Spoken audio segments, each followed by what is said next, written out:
Hello and happy Friday, everyone. I hope you're all doing well. I hope the tech gremlins are not out to get you today, as it seems that they are out. And who fed the gremlins? I want to know who fed the gremlins. Someone did. We're gonna find out who.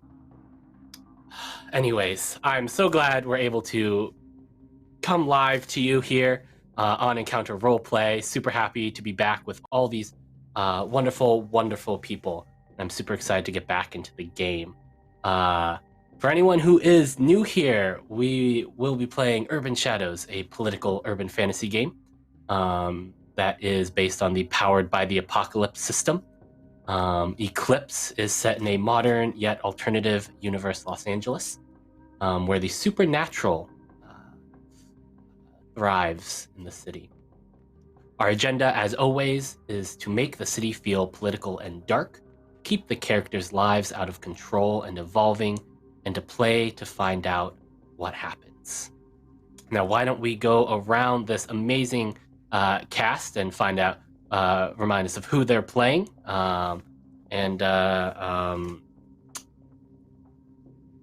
yeah, what's your best way of killing gremlins? Go, Don, on the spot.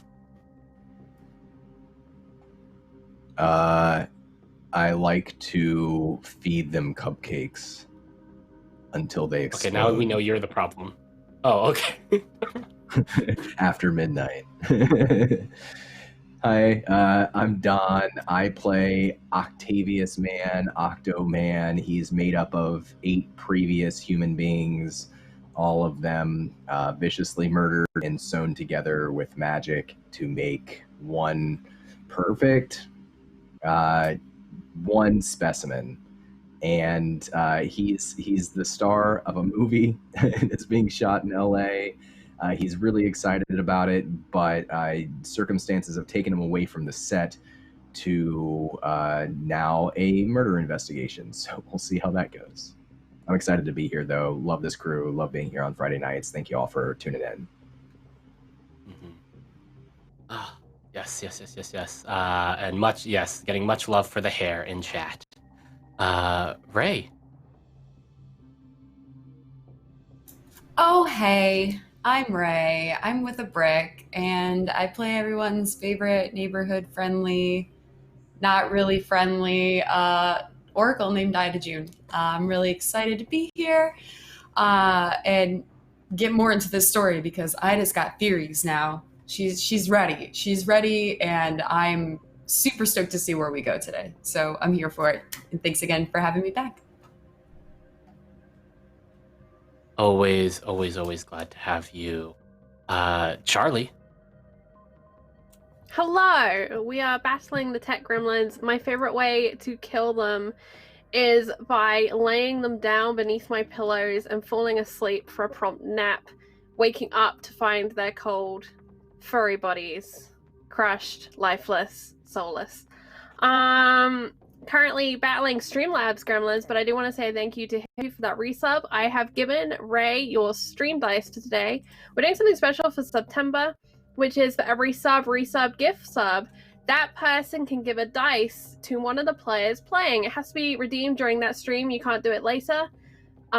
just because it's too much to keep track of otherwise. But please do feel free to hand out a dice. In this game, they count as rerolls, and that is always super fun. I'm playing Cassie Adele. She's a hunter. She's made deals with the devil, and she's trying to rescue Ida Doom from the She-Witch. So, you know, this is how we go. Cool. The man in the neon lights, Trav. Sunlight. Take them out with sunlight. But can it be 5,600 Kelvin, like daylight color temperature, or does it have to be actually Earth's yellow sun, like what charges Superman's powers? I don't know. I got a gremlin here somewhere. I found Slimer, but I can't find my gremlin. Anyway, I'm playing Joe Rebane. Jay Francis Rebane is his professional screen name, and he's a movie director. Did a little television. I'd like to think he did a couple of episodes for Are You Afraid of the Dark? But he's got a priceless collection of movie memorabilia, and so I'd like to think somewhere in that cold, still warehouse are a bunch of screen-used gremlins sitting on a shelf under a sheet of plastic, staring silently straight ahead, waiting to raise hell. And so we're going to make a movie and raise hell. I'm glad to be here. Thank you for watching. Let's get it on. All right. And, oh man. Just the best character that we all love. We all love him. Josh. I would feed gremlins to Auden. That's what I do. I would feed them to Auden, one by one, piece by piece. If you haven't noticed, I have been afflicted by such gremlins, and it has left me in a mood, and I'm going to channel all of that into Auden. So, buckle up, sunshine, because this is going to be a stream. My name is Joshua. I play Auden Thornhart, CEO of the Eden Corps, and I am out for blood right now, so that's me. Back to you, Tommy, in the studio. All right. And yes, I am Tommy. At Imperator Pingo on the Twitter sphere. I will be our master of ceremonies here today, and I run the city. Of course, we wouldn't have a city without the support of our wonderful viewers, the Chaos Chorus, as well as our many other sponsors. As Charlie mentioned earlier, and I want to do this because I prepped for it, so Charlie did mention it, but it is it's September. Every new sub, resub, as Charlie mentioned, you'll be able to gift a crit success or fail to one player. Don't forget to declare it when you sub and name the player who is receiving it. First up for our sponsors this week is Helmgast, who bring us I Am Pilgrim on Wednesdays at 6 p.m. Eastern. An actual play of their modern horror tabletop RPG Cult, Divinity Lost. That's one show that you're really going to want to hold on to your butts for. On Thursdays at 6 p.m. Eastern, join us for Star Trek Adventures, brought to us by Modifius, producer of other games like Tales from the Loop, one of my personal favorites, Dishonored, and many others. Live long and prosper. Welcome Raiders from Susanna Grace and Tabletop Horde. We have, at the very least for the moment, slain the tech gremlins, and we are getting into session now. You have not missed anything yet. And finally, but most certainly not least, World Anvil, our constant companions, home to your favorite worlds and lore. Check out the Eclipse World Anvil to learn more about the strange and mysterious LA that our characters live in. A new article on the Power Faction went up today. World Anvil, a great tool for writers, world builders, GMs, and players. And as always, before we jump into session, I'd like to remind our audience that your first priority should be yourselves, to take care of yourselves first. This may be an urban fantasy game taking place in our minds and on the screen. But the subjects and scenes that happen in this game may very much be real. And if you ever find yourself needing to step away from the stream, feel free to. Our door will be open when you get back, as long as the door is not tilted like a 90s music video shot in the current frame of Trav's camera there. So, let us get into today's session. Last we left you, Octo, Ida, Cassie, and Auden were at the scene of the most recent casualty, seemingly, of the Pate killer in West Covina, northeastern LA. They found a woman, an old woman, dressed in bright clothing, splattered with dark blood, as her chest had been ripped open and presumably her liver missing. As they went about starting to figure out what they could learn here, Auden stepped forward and, in strange powers that none of them had seen before, spoke to the corpse and seemingly breathed some form of life back into it. And that is where we pick up, as this mutilated corpse of this old woman sort of rises from the ground, this sort of spectral light seemingly filling her eyes. Auden, what do you do?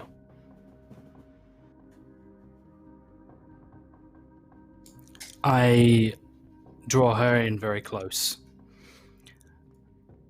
So close that you can smell the very expensive aftershave and cologne that he is wearing. As he gets very close, his eyes, they go pitch black. And as he looks at this poor creature, he says, "Cold, are we? Not surprising. It's a cold, cold world. And what comes after is, well, for some, it's dread. An endless nightmare of torment that will strip you of things you never knew were yours to lose. They write about it in books, and depicted in stories told around fires. Some even have the hubris to project it onto screens and speak of the world beyond the mirror's edge, like they know what it's like to cross over. But you and I, oh, we know the truth. That they couldn't articulate the words that describe what comes next. You've seen it, haven't you? The shapes in your mind that you can't quite make sense of. It's there in the corner of your eye as you walk the path to your promised salvation, that tickling in the back of your mind, gnawing at you to look away from that light, that paradise, and to stare into those murky depths around you, and you stole one glance. And now you're here, speaking with me. Oh, I can see the excuses forming in your eyes, even as dead as they are. It was just a glance. You tricked me. This is a test, but I assure you, this is no test. This is a choice that you were given, as true as any in life. And you chose to look. You chose to peer into the depths, and you've seen it. Now I'm here, called forth by your gaze, to collect that which is most precious to you. To drag you down into waters of darkness for all of time. Except, in a rare instance of luck, whatever luck a corpse and a lost soul can be said to possess, you actually have something. Something of use to me, something that might spare you that descent and free you across to join your promised fate. A final choice.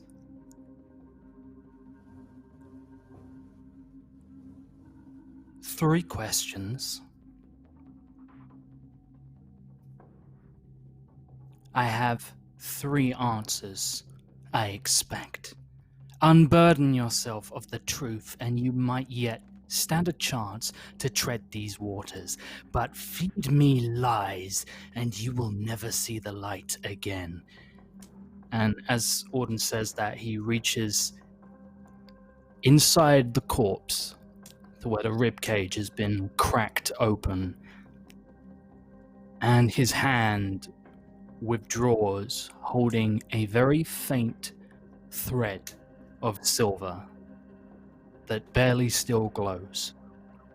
And he slowly wraps his hand around it tightly. And as he grips it and holds it in front of the corpse's bleary eyes and squeezes it gently, the silver cord starts to thicken and bulge, and dark black striations begin creeping along it from beneath his grasp. Now that I have your attention, question number 1. Describe to me your killer, leaving aside no details of the moments up to your death, and I will know if you are lying.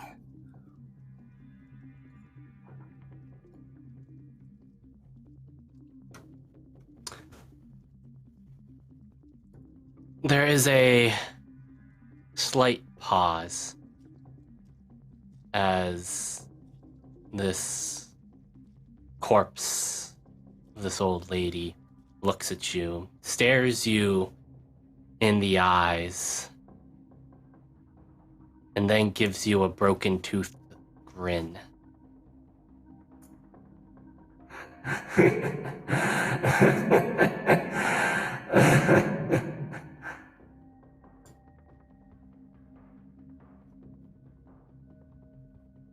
That was quite the speech, Auden Thornheart. Do you think you frighten me? I'll answer your questions. I have to.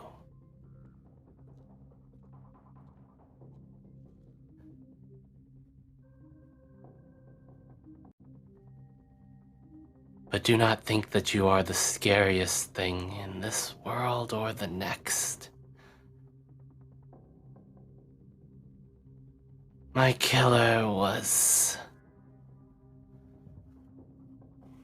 young, or at least in appearance. He had short, well-styled hair, deep brown eyes that looked like they'd seen more years than his body. He was tall, taller than you, but slim.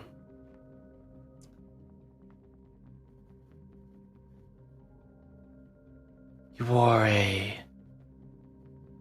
silk printed jacket.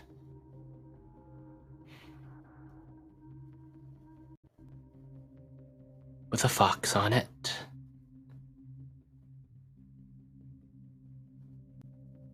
He looked like one of them K-pop boys they talk about these days.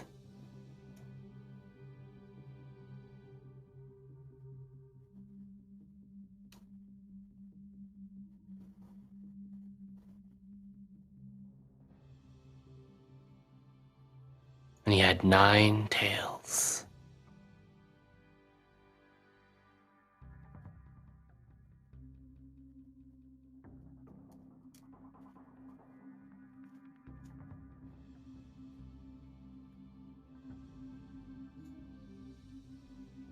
Does that seem to be as far as the description will go?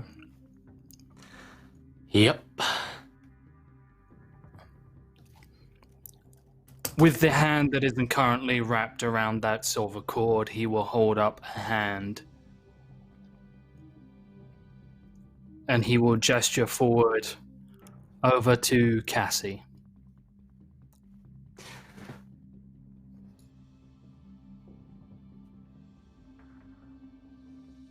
Yeah, how do the rest of you react to this? She is staring. At first, she'd been gripping onto the gun that she'd brought with her into the house, preparing to shoot Auden. Just not sure what kind of bullshit he was up to. But the grip on it has loosened. And as her name is called, she will begin to approach. But I'll let Ida and everyone describe what they're up to. Ida's standing in disbelief. Like, she knew Auden had some shit up his sleeve, but like she never anticipated that it was this type of shit. So she's one, a little jealous because that's an immense amount of power that she doesn't possess, so she's a little pissed. But 2, I think she's just standing there kind of like almost in shock, just kind of soaking in all the information and letting it process in her own brain with her own kind of like theories and ideas that she had been kind of thinking up the last couple of episodes. So I think she's just honestly standing there like a little ways away from what's going on, but like with enough of a view to see everybody else and just kind of like staring in disbelief. And we're currently, the body is in the backyard of this house. Is that correct? No, it's in sort of this small dining living room area in the back of the house, so you can get out to the backyard via a sliding glass door.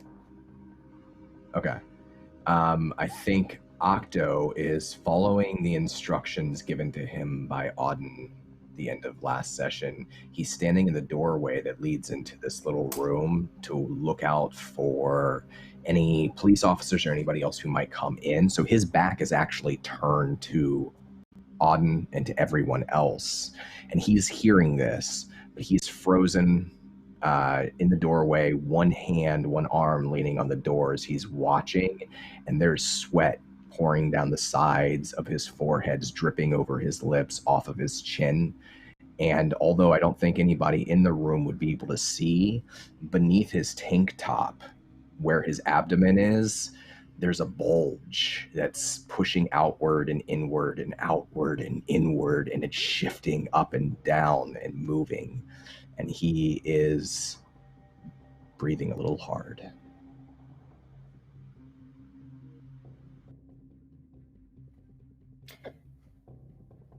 Can I help you, Auden?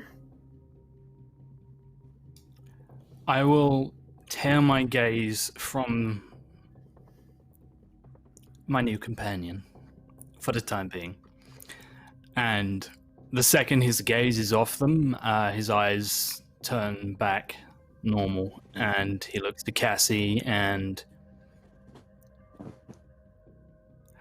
Well, you are a private investigator, and this is an opportunity for a corpse to provide information as to their murder and how they were murdered, so feel free to chime in. Just relay a question to me and make it a very concise one. And he turns his gaze back.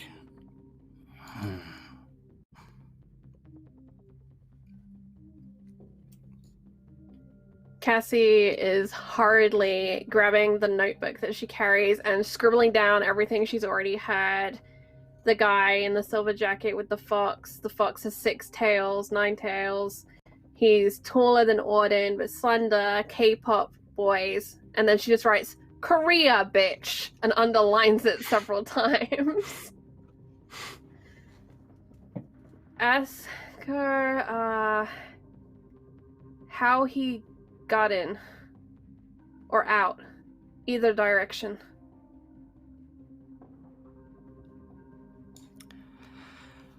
Again, leaning in a little closer and really almost to the point where every tendon in his forearm starts to flex.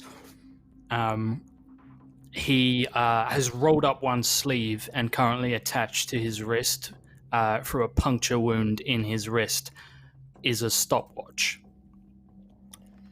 And he's holding that in his hand that isn't holding her, and the ticking is getting louder, and he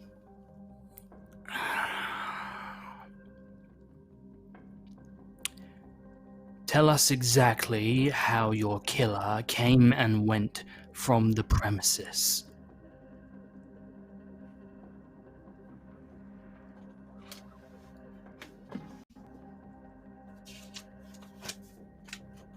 Well, I was just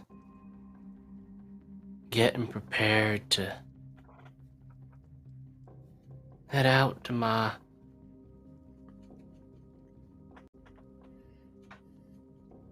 family's restaurant, and I turned around and he was just there.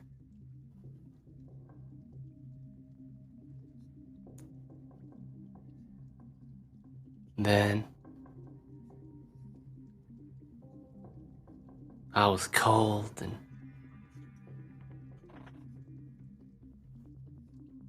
it's like his hand went right through me.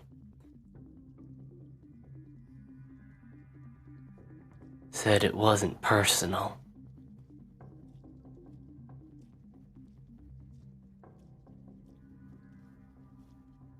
And then it was darkness. Didn't hear no door open. No knock or ring.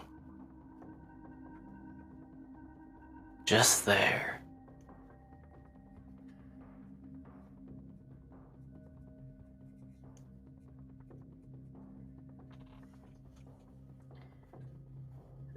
Does she have any connection to any of the other victims?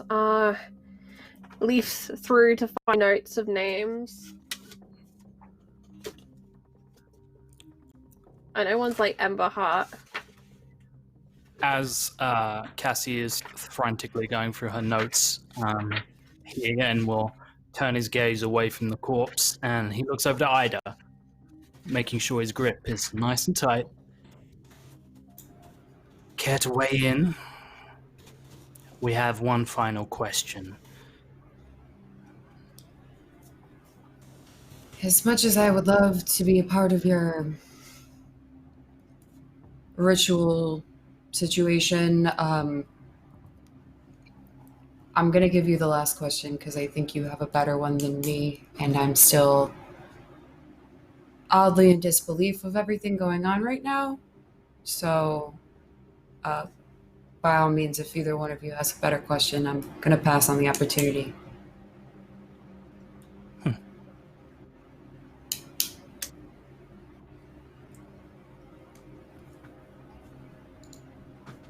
I turn my gaze to Cassie. Cassie has found the list of people because she, unlike Charlie, hasn't lost a stack of post-it notes which has them on. Hang on, let me show you my murder wall. I have an actual murder wall right there. Oh, you can kind of see it. Where I keep my notes for my games. But I cannot find my notes for this one. I don't know where they've gone. To the best of my knowledge, we know 3 names, which are Ember Heart, who was the first victim, Yvonne Pignon? Pignon. Pignon. There's an accent that Pignon. I couldn't type on that. That's all good. Pignon, second victim, and Dario Stevens, who is the 10th victim. This would make 11th? Yep. Mhm. Would. This would make the 11th. And we know it needs And 1,000. the questions you asked were describe the killer in detail, which they did, and what they had been doing before they had been killed. Or what was your second question? How the killer got in and killer out. came and went. How they got in. Okay. Yeah. Does Octo And it have seemed a like they didn't question? quite. Is that question asked of Octo? I think Cassie might glance up and over to Octo, who's been quiet this whole time. Not to like prompt a question, but suddenly aware Octo is also here. Octo. Care to weigh in? Yeah.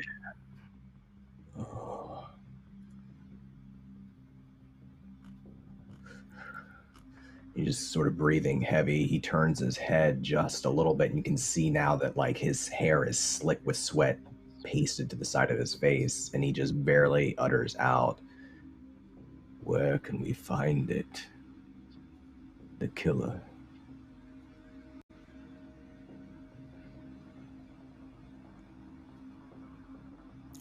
Look to Cassie. 2 questions. 1 left. Your choice. Tick-tock. Tick-tock. And he's now holding, lets the pocket watch kind of fall so it's hanging between his fingers from the chain. I mean, we could also ask if she has a connection to North Hollywood. We could, or LA even. We could ask, the killer said it wasn't personal. I don't think she's gonna know the victims. I just don't.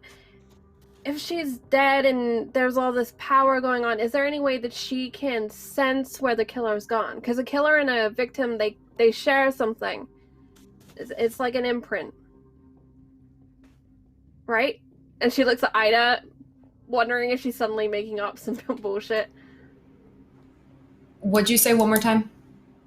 A killer and their victim, they have like an imprint, they have this connection, right? It won't last long, but if we can talk to the dead woman in this way, maybe she knows. Maybe she has a way of feeling where he's gone. Would I know? Would I know if that's a thing? Being who I am, would I know if that's like a fake news when it comes to cult? No, you would know that is. Now, I'm just trying to make sure that this isn't something that is actually part of the Oracle. Like, you're trying to, like, is there some sort of, like, psycho trail? Like, there's a word for it, right? Where, like, you can follow, like, the trail of things that have happened, right? There's a superpower for that I... but I cannot... I mean, I have psychometry and I have skim the surface, which is when I touch something or someone, I have to roll for it, but it doesn't let me kind of like, it doesn't really let me like in this situation know if someone knows where something else is. That's why I'm asking, like, would I kind of know being in the circle if that's like a truth or not? I mean, but I don't is know a corpse an object? Yeah, that's what I was asking. Is a corpse an object? I would say this is something you could... Yeah, so like I would say, I just want to make sure I wasn't stepping on a power that you didn't have, but I would say psychometry or psychometry would be something similar to what Cassie's asking. It just might be a bit...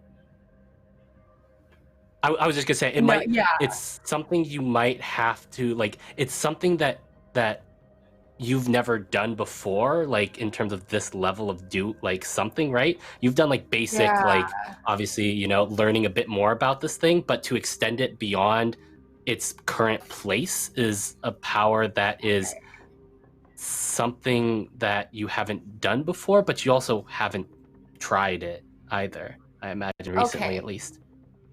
Right. Can I then try to either use psychometry or let it out? Because I think let it out might help me in terms of extending that let it sort of out. sense further. Okay. Yeah, let's do a let it out, because you're trying to push your power sort of beyond what they've currently been. Tommy, Mhm. there is a assist option, and I currently have this individual in a position. Can I try and assist Ida with this? Yeah. Why? I think that with the thing you're doing now, I think you can definitely roll to assist. Okay. I would like to use a reroll, please. Yep. Yeah. Yep. There we go. That's Okay, good that for me. is- 11 is great. Yeah, and you get a +1 from Auden, which makes it a 12, which Awesome. is a full success either way.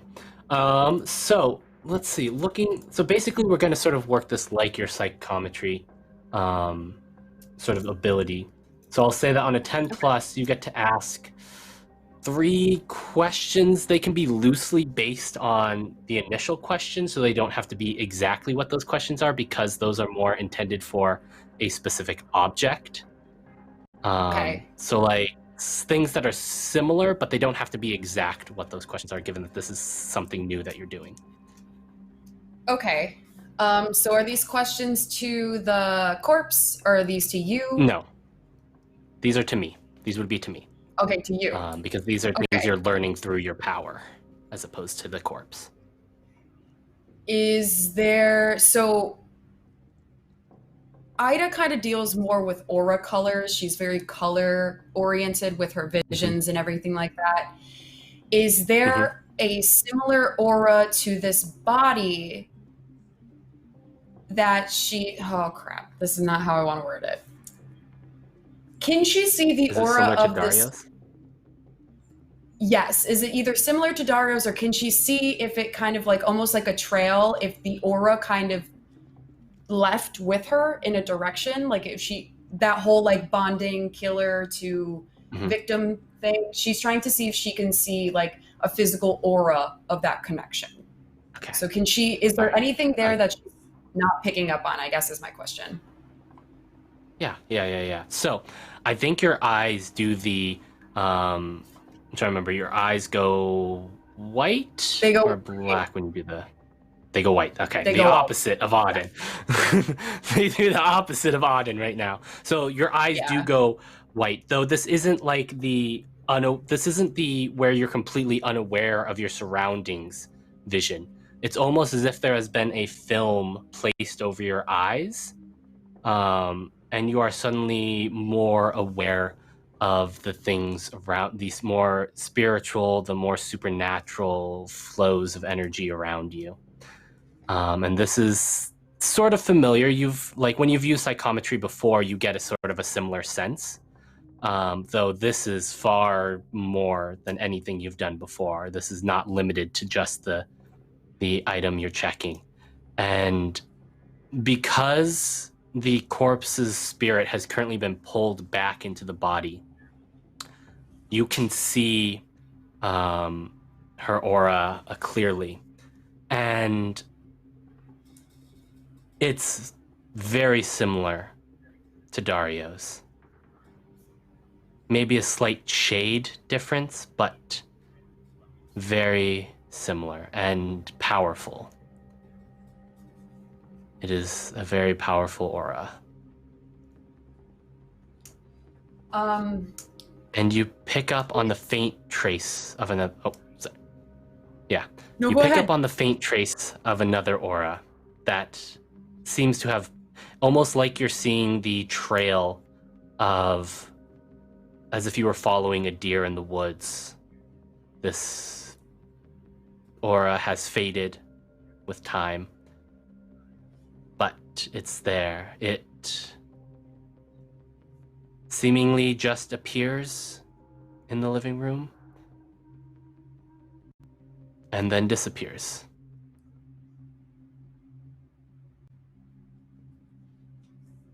Okay. So it doesn't lead out where it's almost like a pulse. It kind of pulses in that place and that's it. Mm-hmm. It just Okay. poofs into existence in one place and then poofs out of existence a few feet away.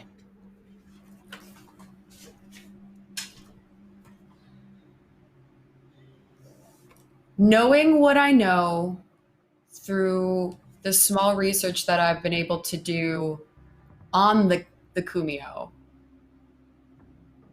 do I know anything that deals with the way it picks its victims? Like, it said nothing personal. Can I see? I'm trying to see if I can understand what that means. Yeah. And, Yeah. Give me a just a straight what is it? Sorry, I'm trying to remember the stats right now. Give me a straight mind roll. So just use either figure someone out or mislead, distract, or trick for your mind. I want to use one more reroll. Yeah. 7 succeeds partially. That's fine. So that's fine. The problem with the sort of trying to research the Kumio is that it's not a well-documented thing. It's a few old stories that were passed down for generations, for hundreds of years, 1,000 years. And so everything you're really able to find is that often they chose their victims through trickery and seduction. That's how most of the stories go. It is a beautiful woman or man who descends out of the mountains to marry someone local, and it's only through some great wise sage that they are found out to be something else before they devour the liver of their victim.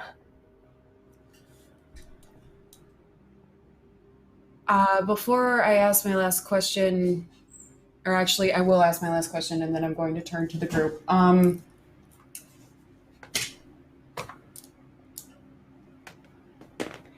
Is there any documentation on the body? Is there anything that would indicate where they had... Oh, wait. Where were... Auden asked where they were before they had died, correct? She was going to go to her family's restaurant, is what she told us. She was on her way. She was on her way? Okay. But she had not left her house yet? Mm-mm. Okay. Can I peruse around the room in this state and see if there's any indication of where she could have been the day before? Receipts, a notepad, a calendar. Okay. So you gotta, with that 12, I'm gonna say. That's totally fine. You peruse around and you feel the aura of power pull you from a side room. Somewhere she's gone to a lot, somewhere her presence was at its sort of peak. Small, simple wooden door to another room in the house. I go immediately to that room. I don't book it, but I am moving with purpose. The door is unlocked, and inside you see a room, a simple room, though a bit warm, given that heavy curtains are drawn across the windows.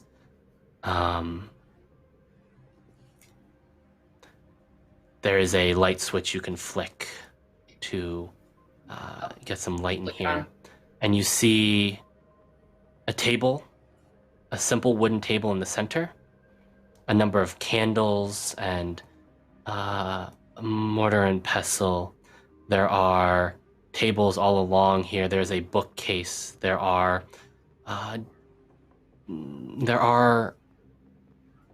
seemingly recipes for not food here.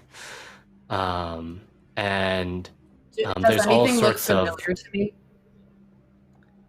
Like as I'm I going kind to of say look, that you do I would pick up what this? you would be.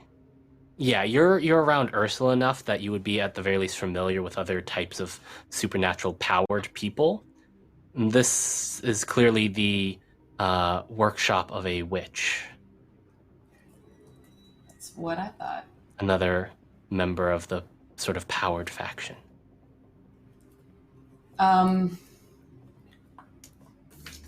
Let me go to. I immediately go out of the room, and in my phasing out of that stage, now that I've asked my 3 questions, I go over to the group, and with Auden, I imagine, still in front of the body, I will just kind of very calmly say, whoever this is keeps going after positions of power. And almost exclusively positions of power. This woman was a witch. And I kind of like point over to the back room. Dario was in a position of power. Ember, I believe, had some sort of social power. If not more than that, we just didn't see. And do I remember Ivan being in a position of power? He was the former leader of the Boyle Heights Wolf Pack, which would make him knight, but in a position of power. Power getting thrown around can be very confusing.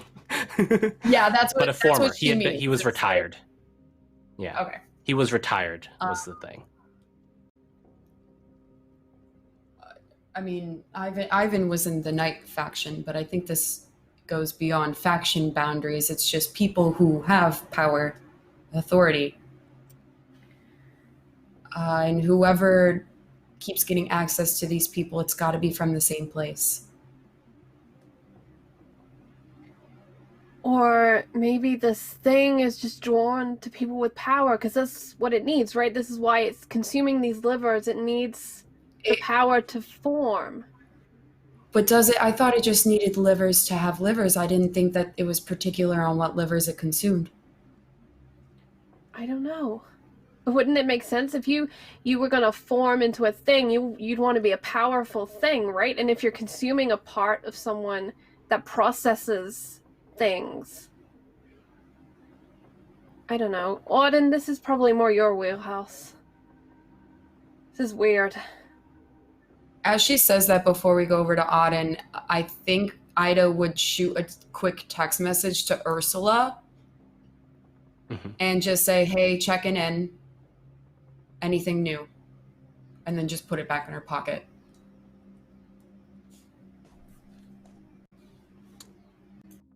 You have one more question with the corpse. Ember Heart. Yvonne Pignon.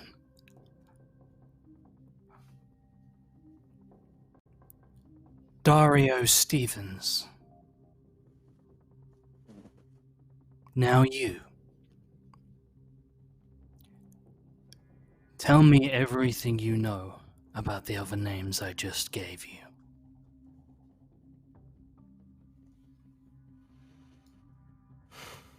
Well, I went way back with Yvonne. Back when he was just starting out his little gang of wolves in Boyle Heights.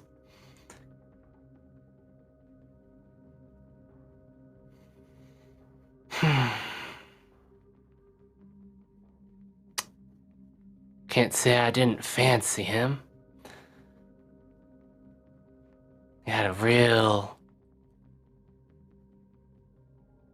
dark and mysterious thing going for him. He came to me sometimes for my gifts. Made sure,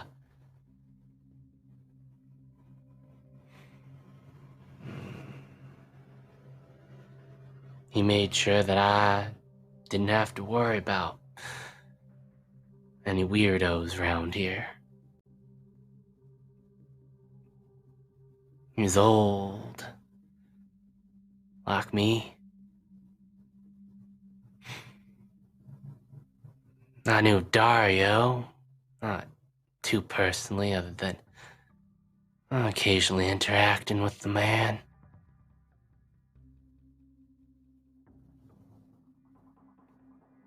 Bit of a stuck-up type. A little too good for his own good.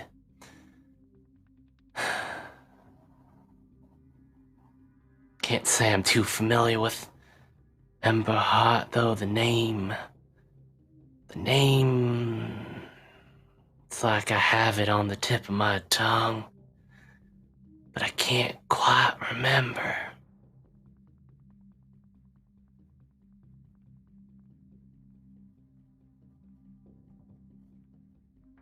We were all... We were all leaders of our time.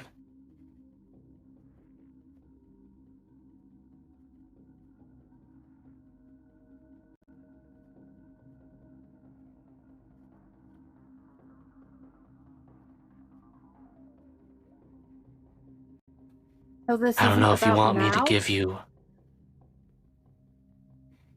All of these what's people, not about. they're not She wouldn't answer you. Yeah, they're not in power now, Auden. These are all people who were in power. Or adjacent to power. This isn't you, this isn't Ursula, this isn't the current head of the wolf pack. These are all people who were powerful. Right? Is this about something that happened before? We're looking at old people, mostly. The ones we know, the ones that haven't been made to disappear.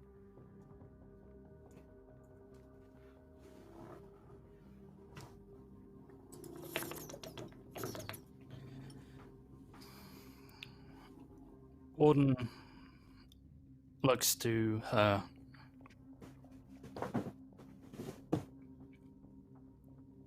Do you want vengeance?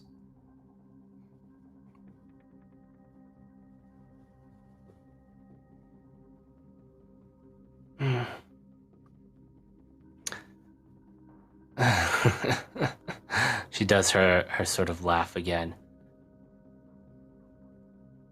Now I don't have to answer that one if I don't want to. No, you do not. Our bargain has I'll be struck quiet. and completed. I'll be quite frank with you, Auden Thornheart. I don't give two shits what you want, but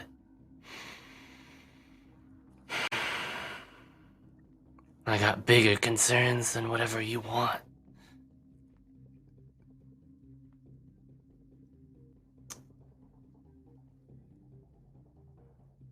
You're gonna need to find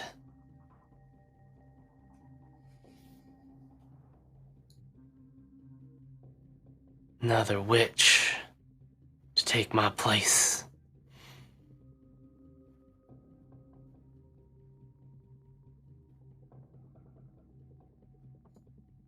You don't mean your place of residency, I presume?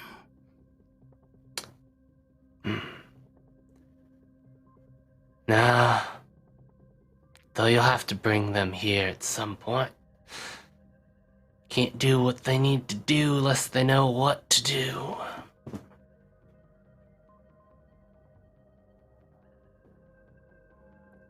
He lets the cord slip from between his fingers and he takes a deep inhale, and as he does, all the black smoke that he breathed into her at the beginning of this seems to leach from her pores, from her skin, from the wounds inside her, and he draws it back into himself.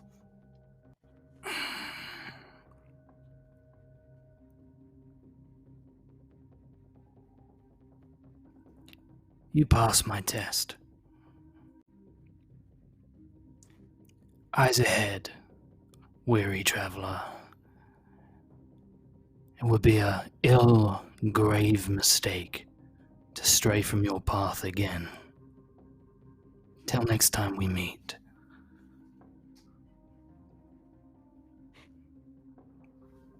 And as you say that, the house suddenly begins to shake as an earthquake begins to rock Los Angeles. Joe. Titania has left, Tatiana has left your, I call her Titania. It's like has left your trailer in a huff after you denied her want to remove Octo from the set. And you're alone in your trailer. I call an Uber. Are we done on set today? We sent everybody home, right? Like we wrapped. Right? Yeah, most people are home. Production is still, they're still they are putting things away and heading out. Hey, somebody want to give me a ride up to that Oat Willie's up there on La Brea or something? Just I need to hit like a pipe shop or something really quick. Give me a lift. As you say that, the ground begins to rumble and shake. As you feel a familiar feeling, though this one quite strong, as the ground begins to roll, and you feel an earthquake, so common here to LA. Oh boy. Yeah, and they're loud as fuck too. So as much fun as it would be to say, I think under his breath he says something funny or that he thinks is funny, but no one hears it because there's a huge goddamn earthquake going on. And sort of move away from the tall trailers so they don't fall on me, Mm-hmm. Everybody in LA has that sort of earthquake spider sense where they know to get away from anything higher than you. There's no one higher than me. And as you begin to back away, the ground in this parking lot where the trailers are parked, cracks begin to form. And you see what almost looks like smoke beginning to rise out of these cracks, this sort of dark, shadowy essence. And you begin to smell brimstone. I'm going to whip out my phone and shoot it. You watch as this sort of dark shadow that it's almost like it has like the edges of it. It's like the edges of it almost glow, but it's still dark as it begins to form into these strange shadowy shapes, almost like some sort of hound. 1, 2, 5.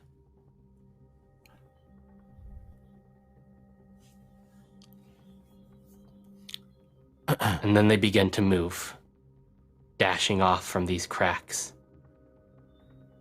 And you hear the screams. And one notices you. Oh my God. And looks right at you. And begins dashing at you. Hey, hey! You're hired. Hold on. Are you sticking around? Yeah, I attempt to reason with it. like, hey, no, listen, who's your presentation? Listen, I want to be in business. Down. I try All right, you try to. speak to it. All right, you try to speak to it, but there is no response as it lunges at you, jaws open,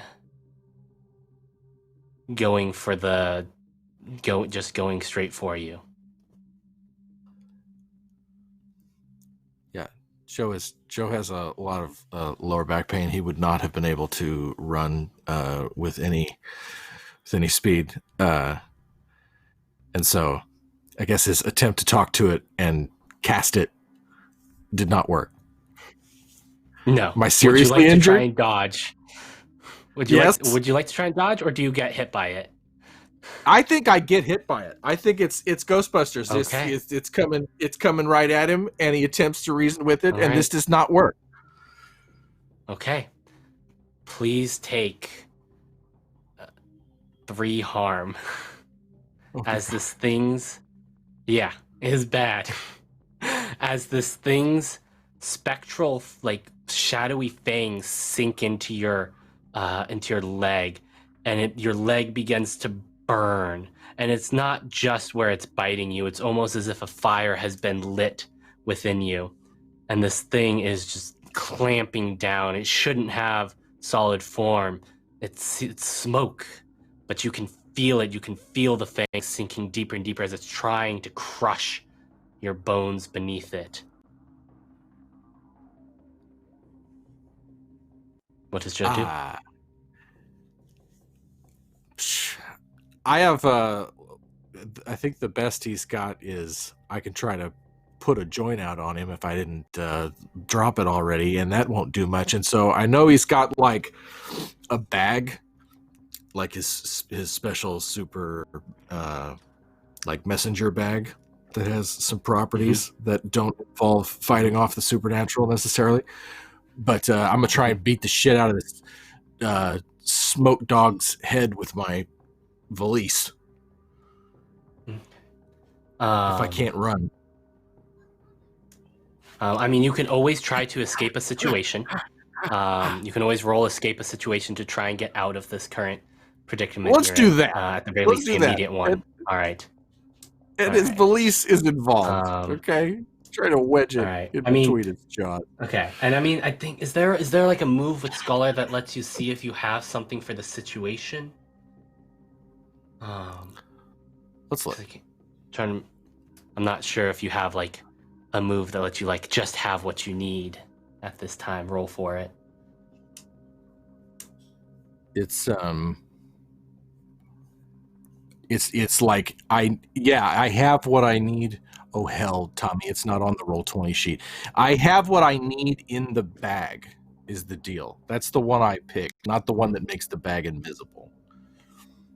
All right. So you have the lucky bag? Is it? Or yeah, well, right, yes. When someone searches your bag.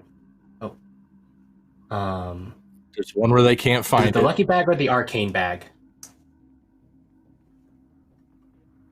I think it's the arcane bag. I can't find my sheet. The proper one. What's the difference between the two, Tommy? One is So where lucky bag it's is when someone. invisible.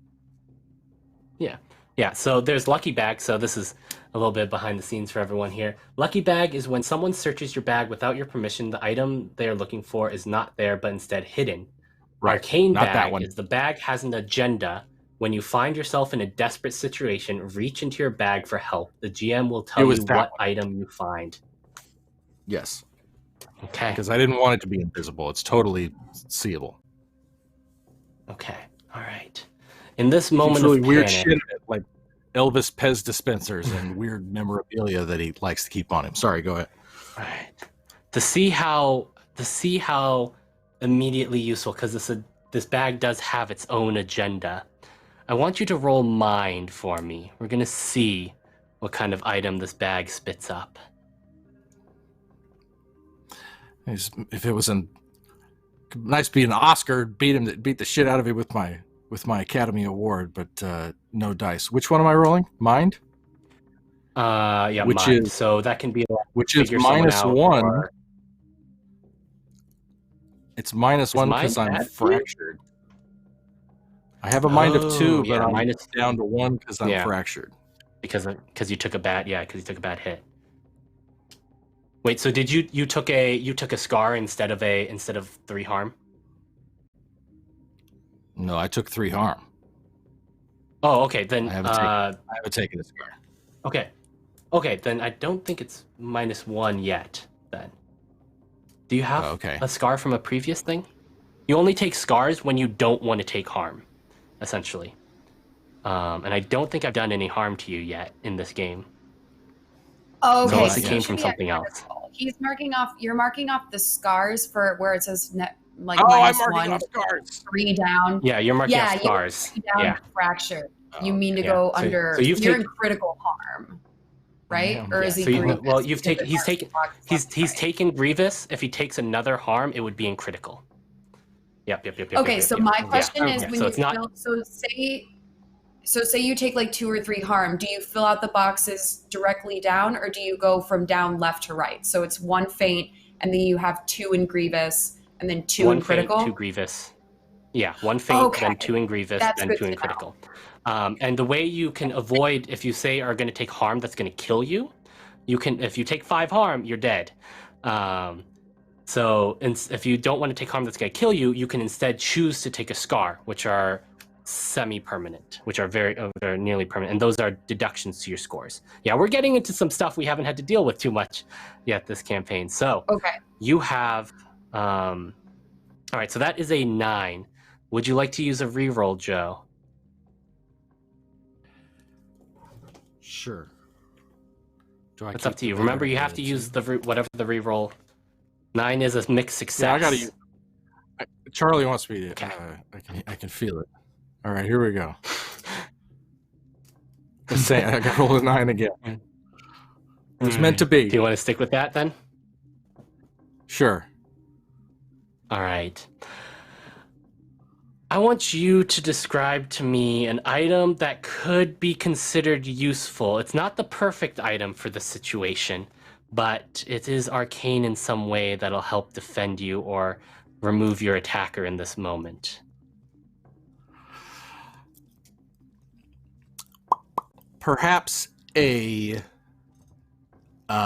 silver, like a chalice, like a prop from an old Hammer horror movie, and he just happened to have it in his bag, and it's like a.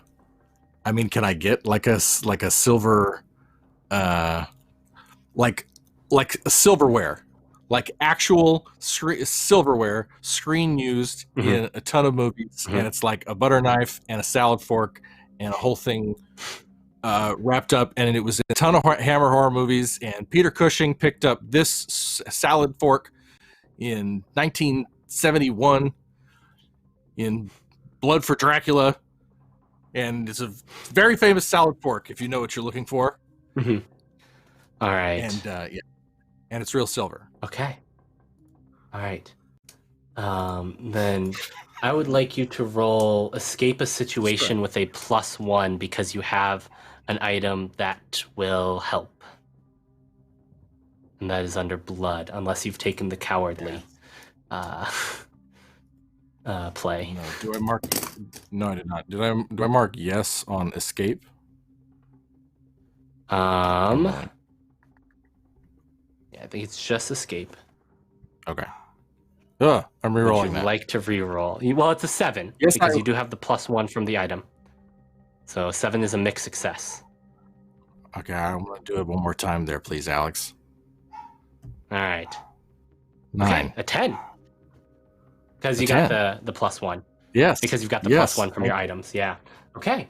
So on a 10+, you get away. So as you swipe, you pull out this fork and knife, I guess, and you swipe at this thing away from your leg. Yeah. I'm gonna attempt to stab the shit and- out of it with a silver butter knife. And as you swipe and try to strike through it, you don't really strike into it. It doesn't really have the solid form despite its ability to hurt you. And it sort of backs away because as you stab into it, it's almost as if it can't. The silver sort of pushes it away, and its form almost shifts backwards fluidly. And sort of you hear this. It's not quite a growl. It is sort of almost this. It's almost somewhere between a scream and a growl that is uttered from this strange form, and it backs away, and it's just looking at you, wary. It's got the look of a wild animal that you've hurt, but that isn't quite 100% convinced that it can't take you yet. What do? You could run away. You could attack it. I think he has to convince it that he's not afraid of it. That's the only way to really, it just occurs to him. It's if you've got Cujo staring at you, you can't run.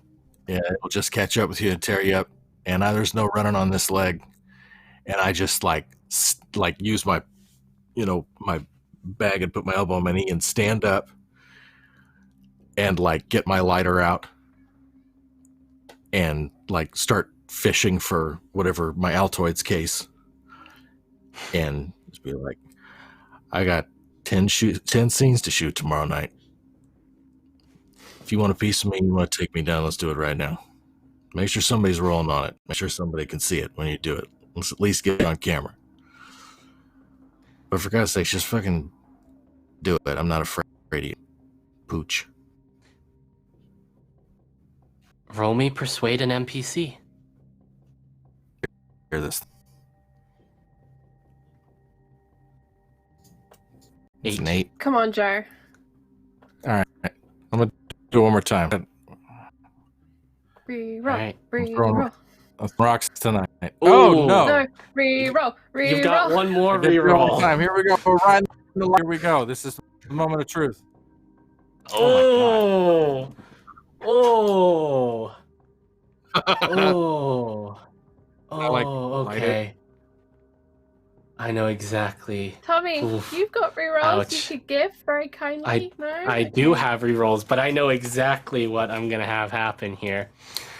Oh, gosh. So this thing sniffs, almost sniffs for a moment and does this howl. But again, it's not quite a howl. It's almost human in this, it's almost as if a human were screaming and then it was pitched into a howl. And it charges and lunges right at you, and you're backing away, but your leg, it can't take it, and so you fall and you stumble, and this thing is going to rip your throat out. And then it pulls up short as this, you could only say, lasso of white energy loops around its neck.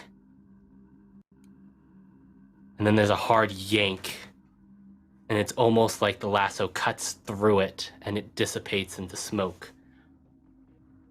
Octo, can you describe Mandy for me? I mean, I'd Mandy, rather right? not. Yes. But just humor me. Can you please describe Mandy for me? Yeah. It's hard to tell what Mandy's age is.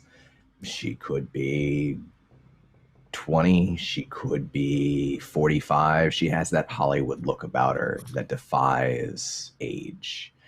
She's medium height, maybe 5'6", shoulder length blonde hair, like you would see her at the beach, most days, but she tends to dress in a very gothic style. Long flowing dresses. Sometimes she'll pull her hair back into a ponytail around her head, and she's got these piercing purple eyes. She's striking, but you could easily see 5 Mandys in a night in Los Angeles. And I like to imagine that, like, disposition wise, she seems like she's always hungry. Like she's always eager for something to happen. Like she's waiting for a moment to occur. Has Joe ever met Mandy? Question I'm asking Octo and Joe here. Octo would probably not have introduced them himself. He tries to compartmentalize that aspect of his life. So, not unless Joe would have been very curious and followed Octo around at some point to dig into, like, what's he get up to when he's not around me. No. Has Joe ever dug in to his life? No, I don't think so. Can you hear me?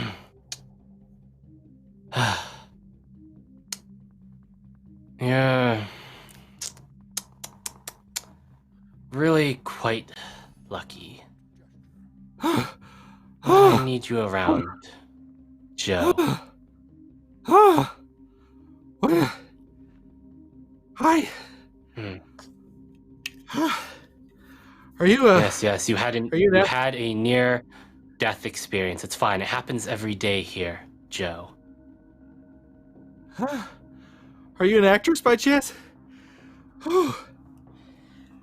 Is she an actress? I don't know.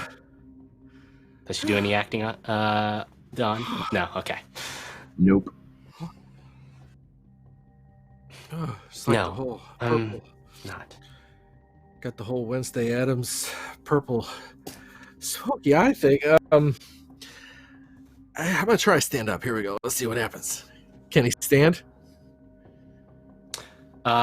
You try and stand, and your leg sort of gives out beneath you, and you look down, and it's not bloodied. There's no blood. It hasn't actually torn any of your clothes or your skin, but your leg feels as if it's been crushed in the jaws of a wild animal.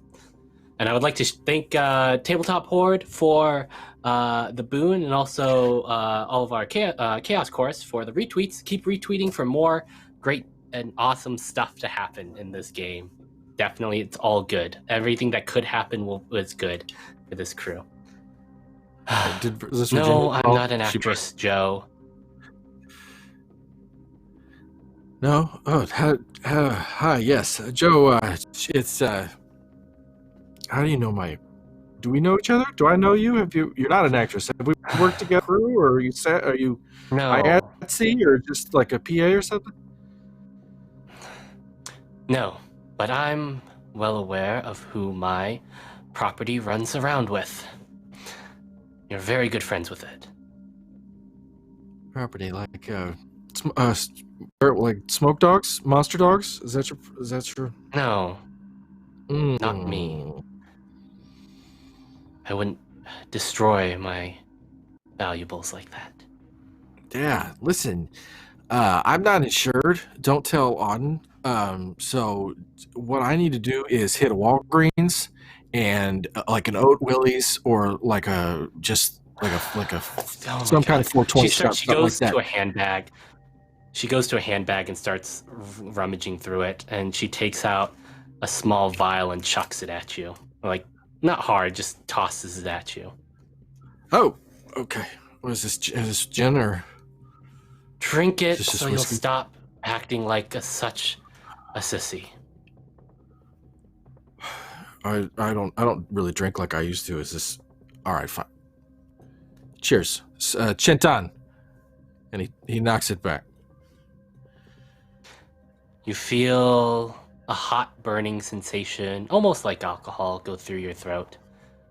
But then it continues to your core, and almost like it continues to go through down into your leg. And there's an intense burning sensation again for a moment. And then it's gone. As your boon is going to be, you heal back your 3 harm. Oh, I take back what I said about Virginia. Thank you, Virginia. I love you.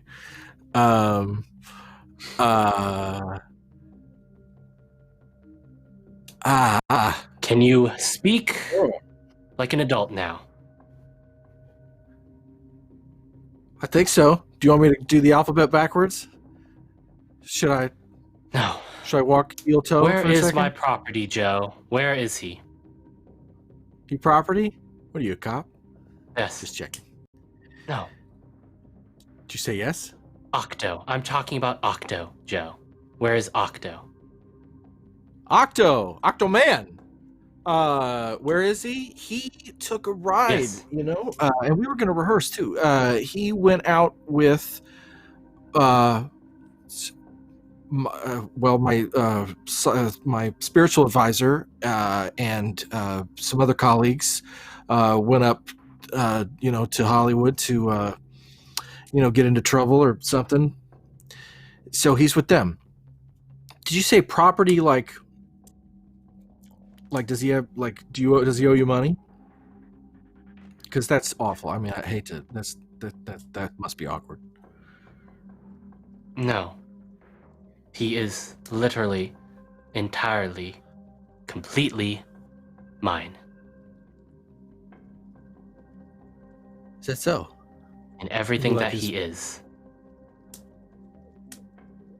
Okay. Well, that's an interesting arrangement that you guys have. I don't kink shame anybody if you guys are doing something crazy. One time I was looking at a house before I bought my house. She I walked in walks on an over to orgy. you and like We grabs walked in you. and everybody was- She like grabs you. You're going to take me to Octo, Joe. Sure. Yes. I need to. Well, he's got his big scene tomorrow, so we got to run lines. I was thinking of. We still got to make the scripts. He's colorblind, Could you put me down? She sort of lets you go. Uh, Your leg feels perfect, though. Probably better than he's it's actually felt in a while. he's kind of like rocking back on his heels and like, do you want to listen? I appreciate you. You did the whole Wonder Woman thing, managed to save my bacon. You want to burn one down real quick before we go find Octo? You just want Listen to me right now, Joe. Hmm? You currently owe me your life. All I'm asking in return is you take me to Octo. Okay. Do you want to go to Fatburger on the way there, or should we just do it? No. Because it's on the way. You just want to go right there. Boy, you're ready to go. Okay. Okay. Well, listen. You're driving. Fine. My car's back at the house. She hits a clicker, and you see she's driving a pretty nice. What kind of car do you think Mandy would drive? Yeah, Don. What kind of car does Mandy drive? No, it's got to be a red Corvette. It's a red Corvette. You can hear off in the distance other screams, car horns, alarms, honking. She walks over and opens the door for you. Get in. Oh, okay. Well, okay. All right. Like, I take a long, lingering glance to see, is that my crew getting eaten by smoke werewolves right now? Do you want to look around? Yeah, just before as Mandy gets in the car, and I'm like singing to myself, Mandy, you came and you kept me from dying. Except for you can see. Roll me just a mind roll, just a straight mind roll. We'll see what you see here. Sure. Oh, no, I've somehow lost. You can use mislead, distract, or trick, or figure someone out for that. Okay, here we go. I'm headed there now. Who knows what will happen? I don't want my cast and just my crew. Just because they're union doesn't mean. All right, what is it? Mind? No. Mind. So mislead, distract, or trick, or figure someone out. Those will both be mind. Nope. I mean, unless you want, you don't have any rolls. So, I don't. You don't see anyone else for this moment. All right, I get in the car. She, as you barely get your seatbelt on, she guns it and swerves out of this parking lot. That's where we cut back over to the other crew. This earthquake is rumbling through the house, and it goes on for nearly a minute before Is that it finally. a long time for an earthquake? It's pretty long. It's a pretty long Never time. had one. Never done earthquake training. We don't do them in the UK. Charlie, it's weird. Like, for no reason, you just feel drunk, and suddenly you're looking around the room like, I'm not drunk. What's going? Why is everything What's in my moving? coffee? Yeah. It's a pretty long one, and then it quite stops, and it's quiet for a moment. I need something from everyone here. Which is?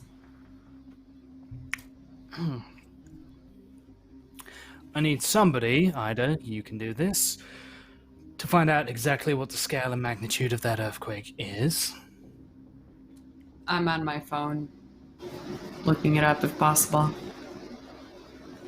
What do you jump on? Twitter? Cassie wants to make an Instagram? educated guess. Yeah, I think Okay. she just Googles it. Okay, Cassie, make me a mind roll. Yeah. Yeah, Ida's This not is big what into Cassie social does. media, so I think she would Google it.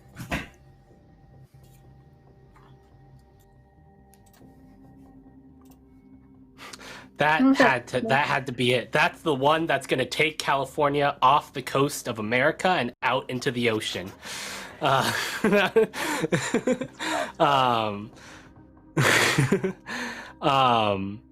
But you have no idea. It's pretty strong. You're going to guess somewhere between a 3 and a 6. Which is a pretty big range. Ida, you go to Google and it doesn't show up immediately.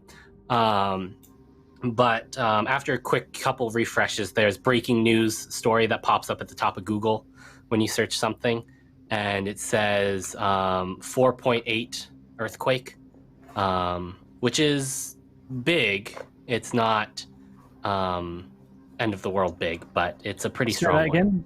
one. 4.8. 4.6 or 8. 4.8. 3.6 was the previous one. So, 3.6 okay, previous. so I 4.8. can say that. These are all multiples So of 12. it's- We've got 12 bodies. What does this mean? And you update it again, We're out. and you see another sort of breaking news thing open up, and it says, wild animals on the loose downtown LA. And then you all hear shouts from out in front of the house. I and think your fire. problems to attend to. Auden reaches into his jacket pocket. You hear a snap of something leather, and he draws a suppressed salient arms Glock from his inside his jacket. Checks to ensure there's one in the chamber. Looks over to Ida and just says, "Why you have your phone out? I need 6 photographs of that body, and I need you to send them to me. Cassie, that gun isn't just for show, I assume, or making idle threats against me?" No. Not just that. Octo, More shouting, more gunfire. Loading gun, preparing for action, gun Yeah, things. I've taken pictures of the body, and then as I'm doing this and bending down, I will take out of my boot my boot knife, because that is all I have as a measly oracle.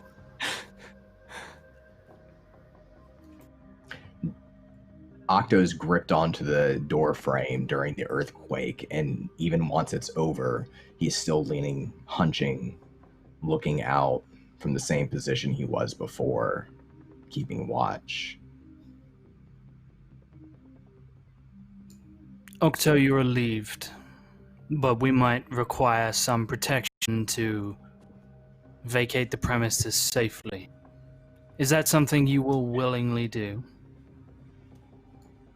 Tommy, I would like to resist my instincts.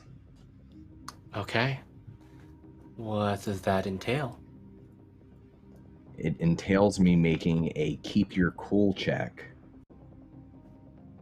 Okay. All right. Let's make you a keep a cool check. Wow. That's a 12.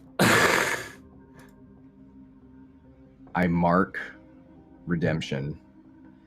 And Octo, as he's hunched over, nobody can see because he's turned outward, but that bulge is continuing to move around and around, up and down, in and out.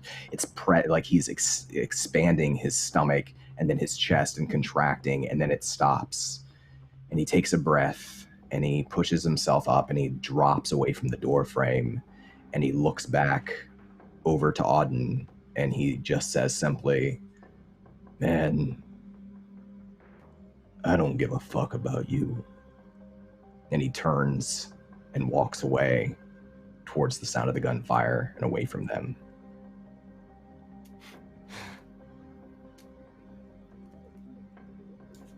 Complex fellow.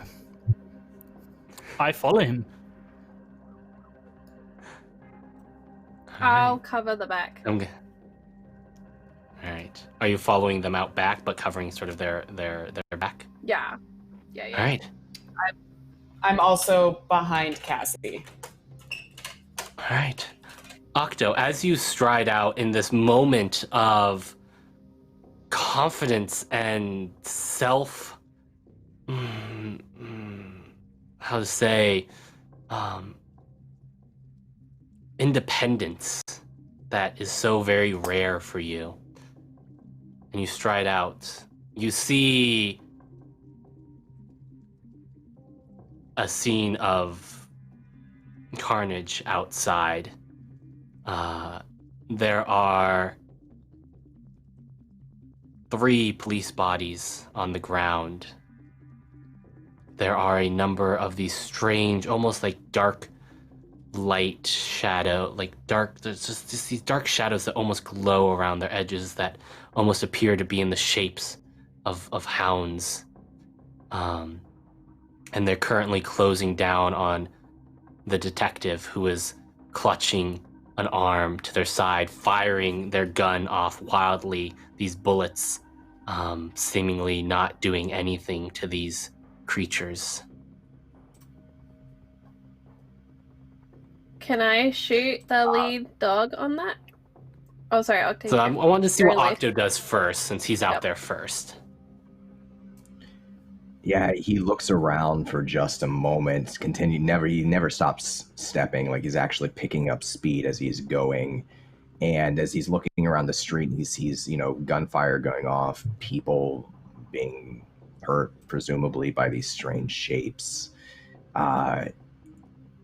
I don't think he knows why he does it, but he begins to run. And I want to say that he doesn't care what's in his way, if it's in a car or if it's a fire hydrant. He's smashing or trying to smash through everything he can to get to that detective that's being swarmed by like a gang. This is like, you said these are like smoke werewolves? There's 4. There's 4 of these. They're more like smoke dogs, smoke hounds. Okay. All right. But Yeah, you can smell. Yeah. Go ahead. What's he smell? No, I'm curious about that. You smell brimstone. Cool. Yeah, he is tearing through, like he's trying to tear through everything on his way to try to save this detective and fight these 4 smoke dogs. And I want to use my move, Tear It Down. Ooh. Okay. All right. Okay. All right. Gotcha. So why don't you read the description part of that for us? What does it do? You smash through the scenery to get at something you want. I roll with blood, and then things happen depending on the results I get. Okay, roll with blood. So you could just do a 13. Jeez. Boy, On a okay. 10 On a plus, 10 plus, you smash. Go ahead. Oh, you smash and Okay. move through the obstacles and get what you want. Yeah. All right. What is it that you want in this moment? In this moment, he doesn't want to protect Auden or do what somebody powerful tells him to do. In this moment, he sees somebody who actually needs help.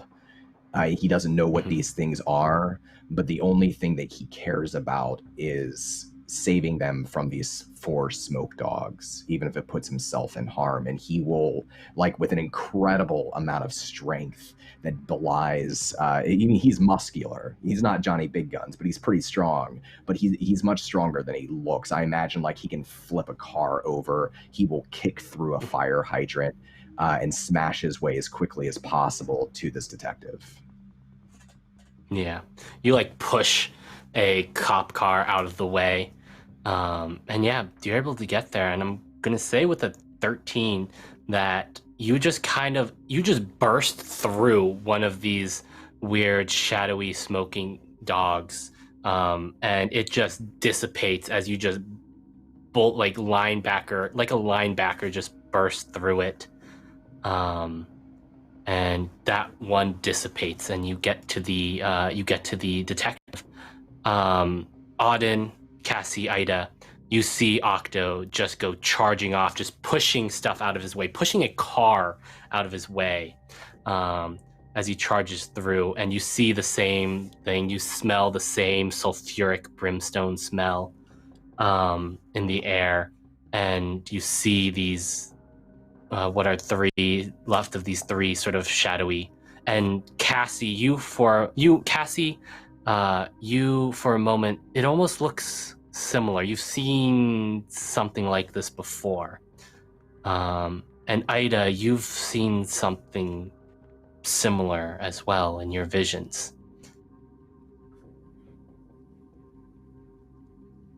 What do you do? Who wants to go first? Who wants to do something? I'm following strictly in this situation because Ida is not good with violent confrontation, and all she has is a boot knife. So I will be the last to do anything. So, right. He's going to stride and start to... He doesn't go straight at them. Auden takes a walk on the wild side and starts heading around, and he's walking quickly, but he is striding, not running, to try and basically encircle them, moving away from Cassie on one side, and he draws his gun up, but there is no... He doesn't have the stance of a modern-day shooter in any capacity. He doesn't stand square onto his target because he's expecting, a plate carrier to take the round. He doesn't stand side on to minimize his profile. He stands with one hand, his left hand, at the small of his back, like he's holding like a fencing foil. And he advances forward and will just begin to pull the trigger as he will just pick whichever one is sort of like on the outside of the pack and just begin to advance towards it very calmly, just repeatedly emptying as many rounds into it as I can. Right. I believe that is a, unless you have a special move, this is Unleash an Attack. This is, but because I'm a duelist from an age that... a better age, a more refined era, I roll with heart, not with blood. All right. So roll something that's under heart. Let's call this a persuasion. Okay. would you? You have 2 rerolls. I do have 2 rerolls. Why not? Live a little. I don't get to do this very often, and Octo looks like he's having so much fun. That was a bad call. Let's spend my last reroll. Why not? Let's get it. I've had way too many rerolls for way too long. I clicked it. It didn't. There we go. Oh, there you go. Good use of the rerolls. So, when you unleash an attack on someone, you roll with heart. On a hit, you inflict harm as established and choose 1. Inflict terrible harm, take something from them. Inflict terrible harm essentially lets you do 1 additional harm on top of your normal harm. Which it should say on your weapon. Could you read your weapon descriptors words to me? Yes. I stand corrected. It is a Heckler & Koch USP with a compact suppressor. Still 9mm. It is 2 harm close. 2 harm close. Okay. All right. So, what would you like to do? To inflict terrible harm or take something from them? I'm going to take something from them if you will allow me to be broad with that term. If not, I will inflict terrible harm. What I'd like to take from them is the capacity to focus their attention on Octo or the detective. I want to take their anger and focus it on me, so Octo isn't fighting 3 of these at once and defending the detective who's probably injured. All right. So, you fire your gun, and the bullet, it goes through it, and it doesn't quite dissipate like Octo, when Octo smashed through one. And you'd think for a moment that these things might need something a little bit more than just a bullet. You did harm to it, but these things have, mechanically, it's not exactly armor, but it acts as armor that essentially reduces the harm from mundane weapons by 1, essentially. So you end up doing 1 harm to this thing, but you do get all of their attentions as their heads all swivel, and they look at you, and they let out these almost human screams that come out as growls, and begin approaching you slowly. Cassie? So Cassie is coming around the other side, and we last time described her going to her weapons locker and picking up the rifle, but the thing that she always has in her car is the antique shotgun, and I think this is what she pulled out going into this house because she thought that maybe somewhere in the house was still the Kumio. So I think this is what she brought with her. Because I don't think we established which gun she had with her, but that's the one I would like it to be. So this is a shotgun, and it's old. Maybe not quite as old as Auden, but pretty old. It's got some nice engraved silver on its barrel going on, and she's gonna level it as the creatures turn towards Auden, and she wants to shoot the lead, because there's 3 of them. There's always one that's slightly ahead of the others, and that's the one she wants to try and shoot with the shotgun. Okay. All right. And unless you have a specific move, this is also unleash an attack, which I'll give you a +1 from Auden's taking something from them. Their attention is not on you at the moment. They're not completely aware of you at this moment. All right. So blood and leash. 13. Wow. Wowzers. Can you read the descriptors on your Yep. So this is a weapon? close, loud, reload, messy, antique, silvered shotgun. Antique just adds value, but silvered adds the silvered quality. Yeah. Does it say how much harm it does? And it booms. I don't have... Oh, yes, 2 harm. 2 harm. Okay. So I'm going to say, because this is a shotgun and you technically got a 14 on this, which is insane because you had the +1, you take out the lead one. That's the one that Auden had already injured. And you take it out. You shoot it and it just poof into this cloud of sort of dark smoke and just dissipates. And because this is a shotgun, I'm going to say that there's enough spread on it that it hits another one of them. And you can see just these pellets that just spray these holes into it. And these holes, they don't reform. So it's almost as if this figure is like, these holes have been punched through. It's still moving, but now it's almost moving as if injured. And Cassie has definitely pulled their attention at this point. Ida, would you like to do anything? Yes. Oh, wait, so, 1 sec. Sorry, give me one moment. I forgot something. Cassie, would you like to inflict terrible harm or take something from them? Inflict terrible, terrible harm. So much Okay, harm. then with that, to me. then the second one that you hit is also exploded into a puff of just absolute, just smoke and the smell of sulfur. All right, For sorry. dramatic Just had effect, to you make, hear because the that does. shotgun crack, because she's gonna have to reload Yeah. it before she does anything else. Yep. Ida, what would you like to do? I would like to try and lock eyes with it and use my corruption move. It says mark corruption to lock eyes with someone and force them to be still for as long as you maintain the gaze. So I don't know if this, because it's a creature, if I can't do this, but I think she would try because this is new to her. Okay. So regardless, she's going to try. All right. Mark corruption. As this thing's head swivels towards Cassie, and you take this moment to lock eyes with it.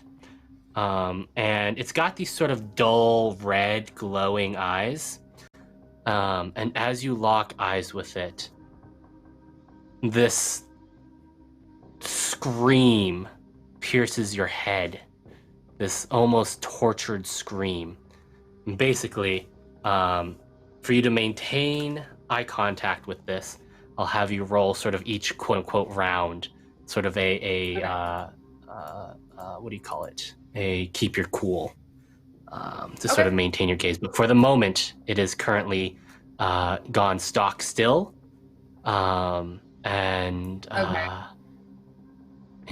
I think, yeah, so it looks very much like 11 when she's trying to use her powers. Like, I am very still, my body is extremely rigid, and I'm vibrating. And the longer that I have to hold it, the more my nose will start to bleed.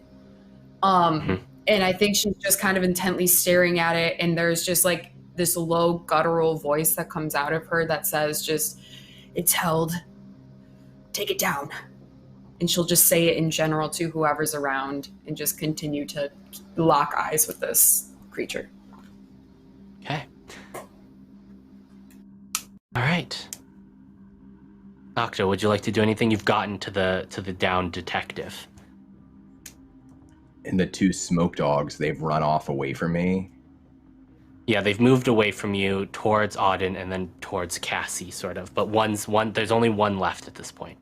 And it's sort of being held in place seemingly by Ida. The detective, what sort of shape does he appear to be in? Like, what's he look like at a glance? You don't see any physical wounds, though he is clutching an arm to his side, and he is gone. Like, he is sort of, he's got a real Daniel Day Kim sort of look going on. That's how I'm just going to describe all my characters using actors and actresses.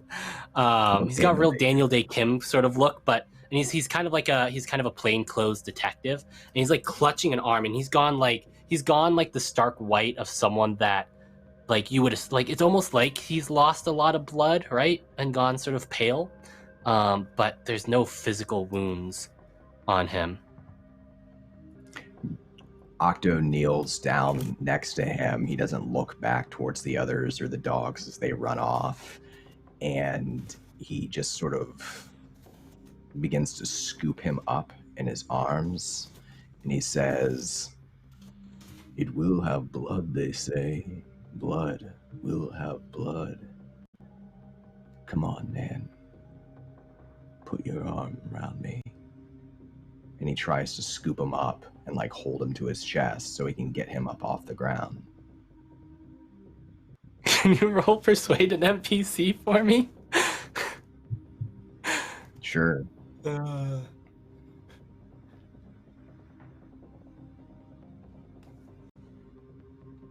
This is not his best.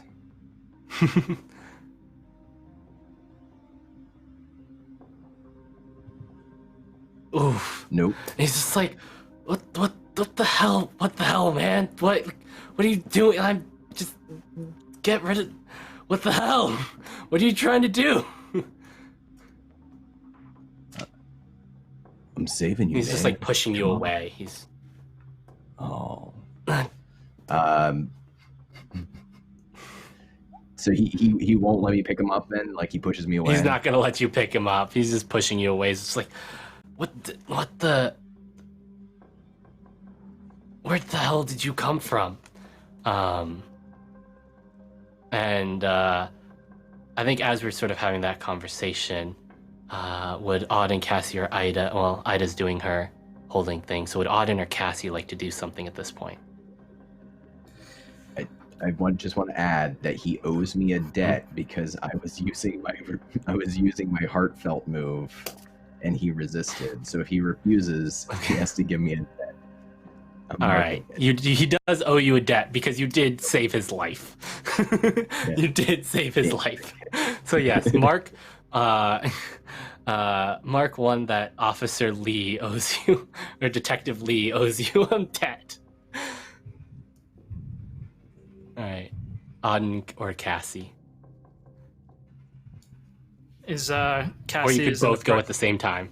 Yeah. If Cassie is in the process of reloading, Auden like finishes like emptying the pistol, sees the slide lock back, and kind of like turns the gun to look at it as if he still finds this quaint and curious that modern firearms are very strange like that, and will just tuck it back into his jacket without bothering to reload, and I will go up to it, and I'm going to draw what I keep hidden, sort of like slid down my thigh against my leg. A well-cut suit. He draws what is basically a short arming sword.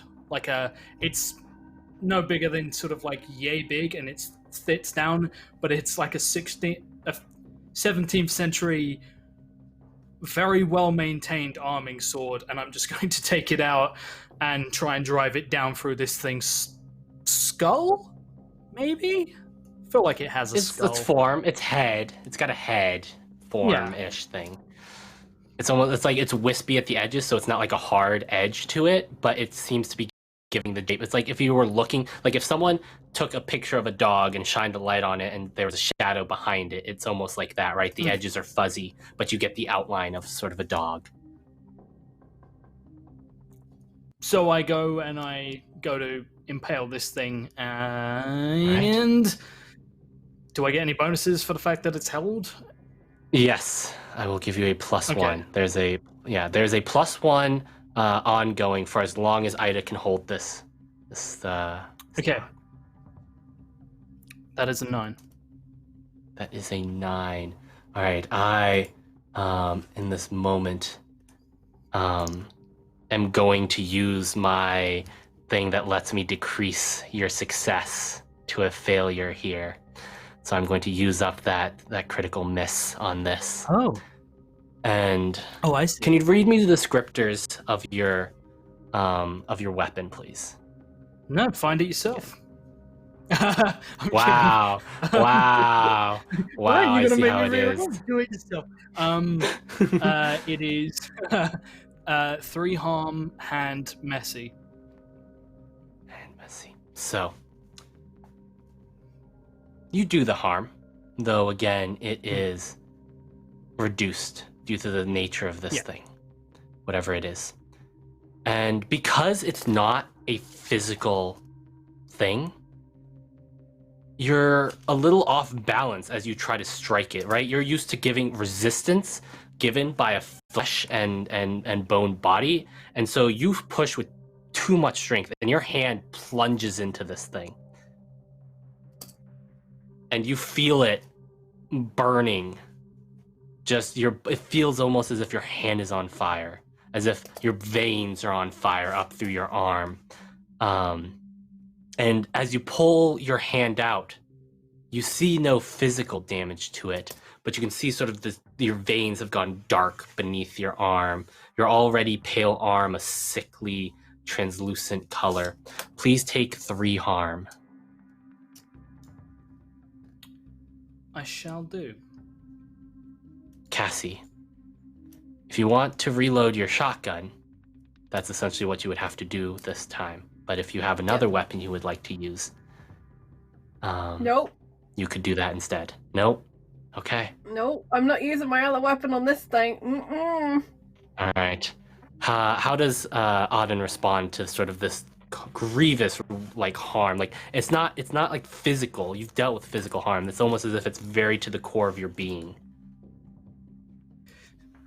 He kind of winces slightly, and he still has his on that hand, on that arm. He still has his jacket sleeves slightly rolled, and his cuffs are unbuttoned.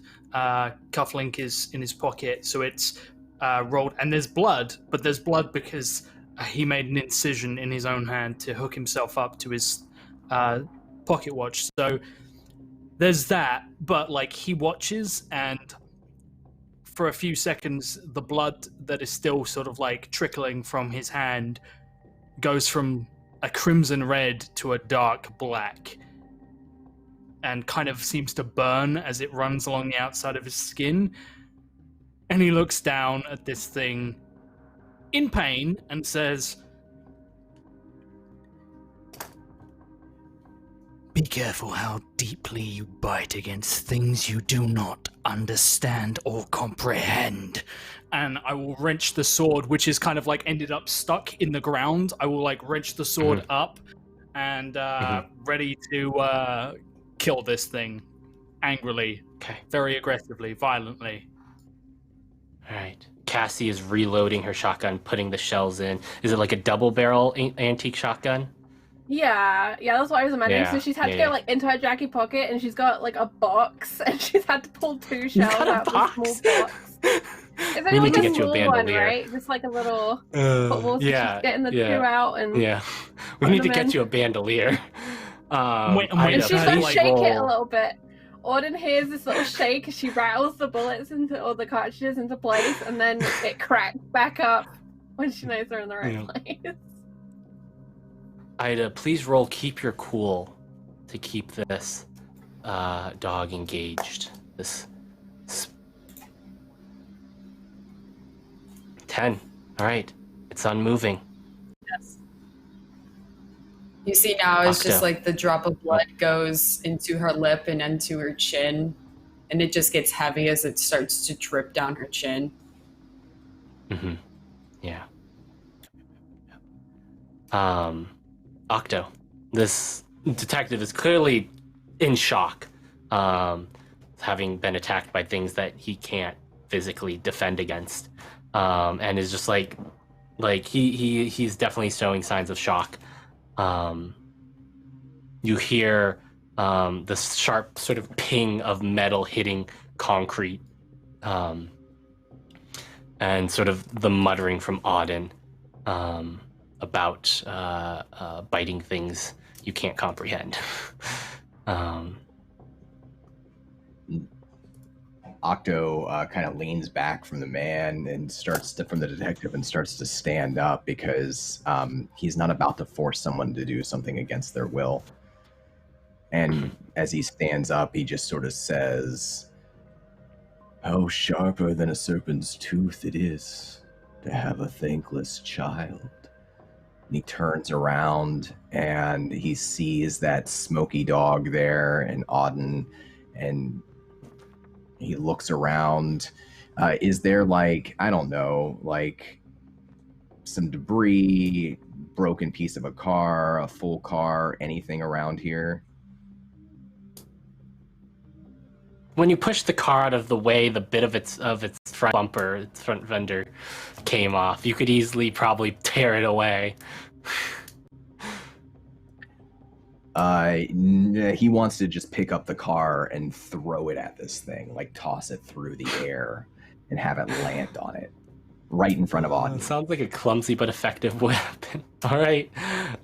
Yeah, I mean, this is gonna be unleash an attack. This is definitely unleash an attack. So roll with blood. What is with Octo today? What is with Octo? Wow. Okay. Strong. You just pick up this car. You probably do the thing where you're like lifting the entire front end off, and you just kind of like throw it down on top of this thing, and you just see its form go whoosh as its form dissipates. And there's no more dogs, and the smell of sulfur fills your nose. This is like... That was crazy. In Auden's mind, this is like that scene from Indiana Jones where the sword fighter comes out and he's just like, but it's Auden with the sword, like readying up, everything like that, ready, like on guard, and then a fucking car lands on it, and I'm just like... Can I add to the scene that the car alarm starts going off? Yeah, So the it's car just a alarm. really I was loud gonna car say. alarm blaring. Yeah, the police siren starts going off actually, because this is a police car. So the police siren is going off now, and the flashing lights are going off. Yeah, I imagine as soon as that concentration ends as well, like Ida kind of like shocks back into herself and like slumps for a second, and she like falls to her knees, but she's still present. She's just kind of weak in the moment. What the fuck? You sort of hear from behind you, Octo. Oh, hey, man. Hey, give me your hand. And he offers down his hand to the detective. I got you, man. You're all right now.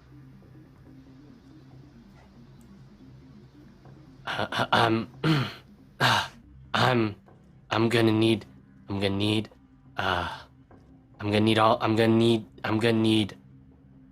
all of you to come with You me look like to a man the who needs a station. drink.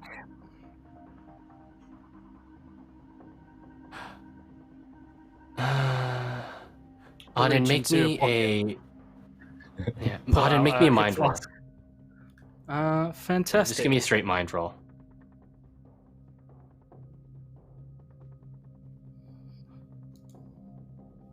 Wow, 12. This man is dying. Whatever this thing did to him it kills mortals. And he is dying. You can see sort of from his arm, you can see just like appearing from beneath his sort of his shirt, you can sort of see just the edges of sort of the blackened veins. He is dying. I walk over holding out a hip flask to him that has got 80-year-old very fine scotch, and will hand it off to him. And as I do so, I look to Octo and just quietly say, he's not going to make it. Do you want to do it, or would you rather I did? Choice is yours.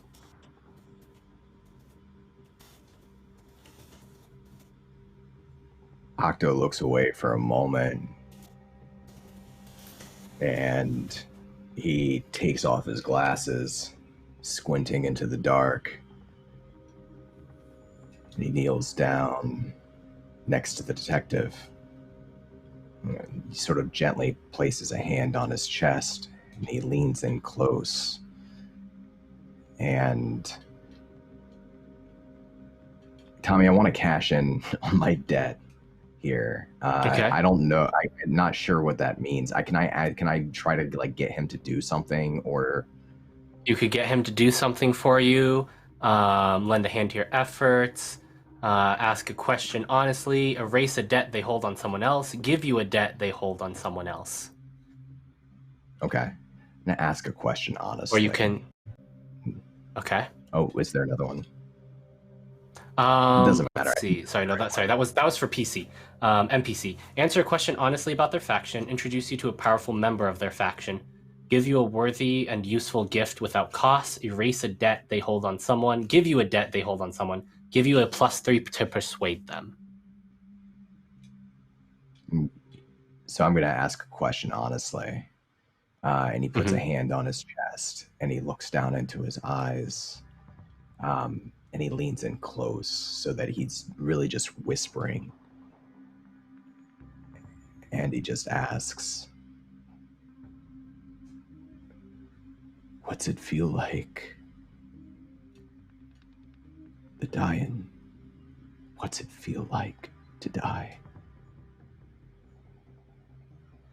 You can just tell me. You can just whisper.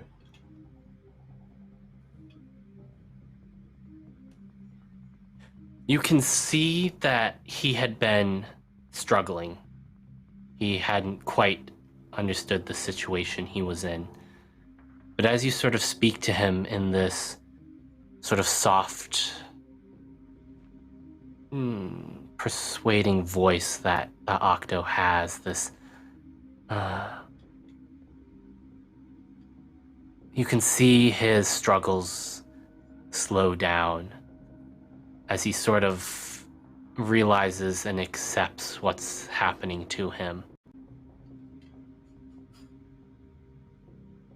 And he says,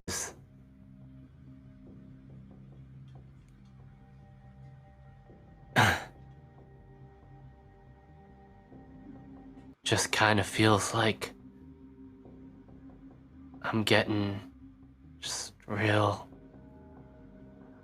tired.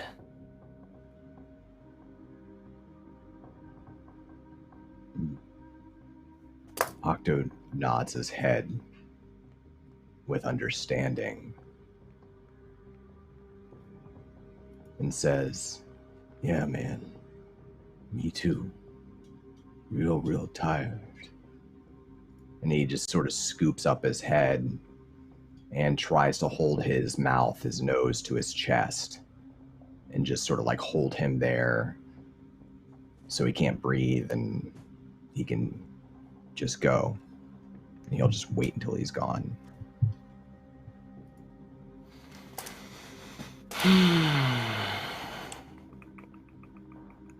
Ooh, do I want to use it here? Alright, chat did unlock a boon earlier with the retweets. If I remember correctly, right? We had a boon from retweets. We sure did. We had one from Virginia and one from retweets. We also had a sub event, which I have a feeling was the earthquake. Boon time.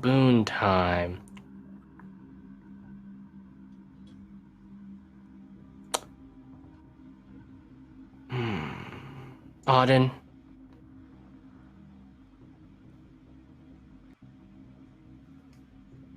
There is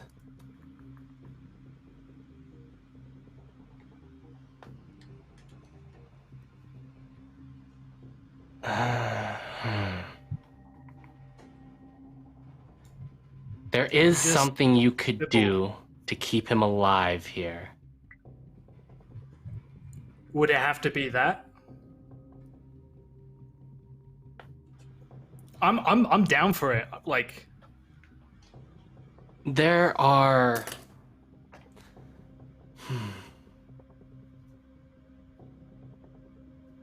I have a thing, but it would have to be now, and I would have to have a moment. How do I want to do this? Because it's not going to be exactly how it plays out normally, but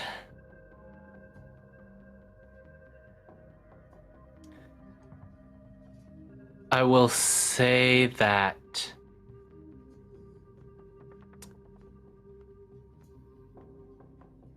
you can perhaps cash in on a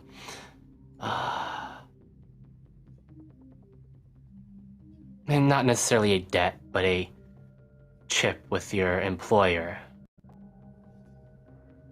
It wouldn't necessitate you having to use your intimacy move, but neither would they would not specifically be indebted to you for this moment.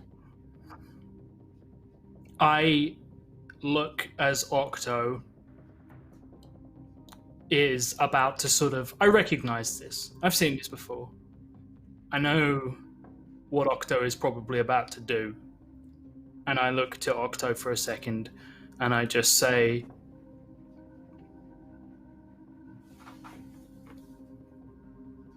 everyone has a time and a place to go. This might not be his. So,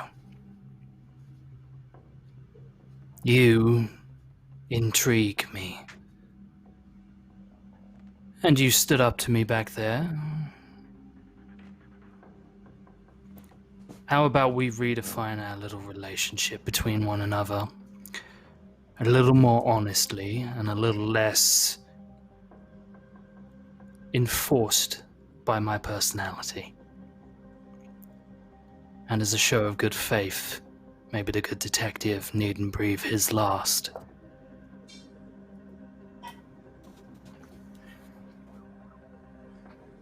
Tommy, would you say that Octo shared a moment of intimacy, physical or emotional, with this detective, and that they reciprocated? Yes. Very much so. I mark another level of redemption, which gets me to a full track, and I want to rewrite one of my instincts. Okay. Yeah. I would like to rewrite my instinct to serve the powerful, and instead I would like that instinct to be to hold the powerful accountable for their actions.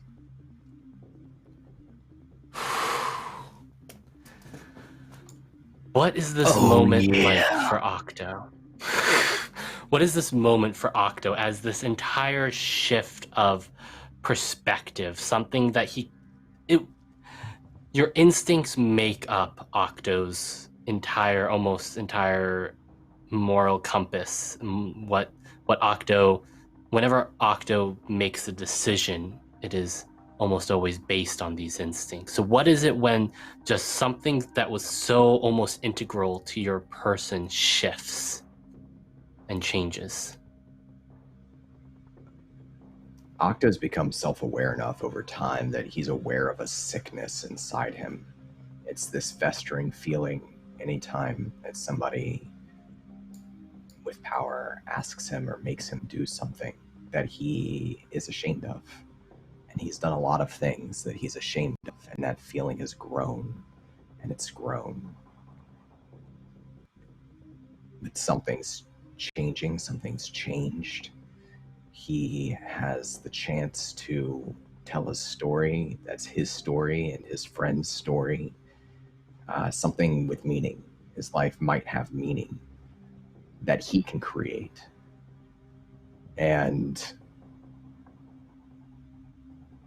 Mandy can't take that away from him. And Auden can't force him to be something he doesn't want to be. And all of the people in this city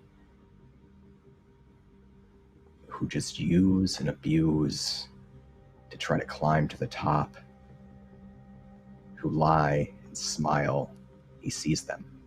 He's always seen them. But now it's like if he was colorblind before, he's not anymore. And it happens in this moment when he realizes with this detective who's dying that he doesn't even know if he can die. He doesn't even know if he's human. He's so interested in what it means to be a person. And for the first time, I think he feels like a person when he realizes that part of him wants to die. And as soon as he feels that way, he realizes that all of these people in this city who feed on others one way or the other, they can't get away with it. What they've done to him and what he's seen them do to other people. So he looks up to Auden. He releases his grip from this detective so that he's not smothering him. And he simply says, "Hey man, if you can save him, save him."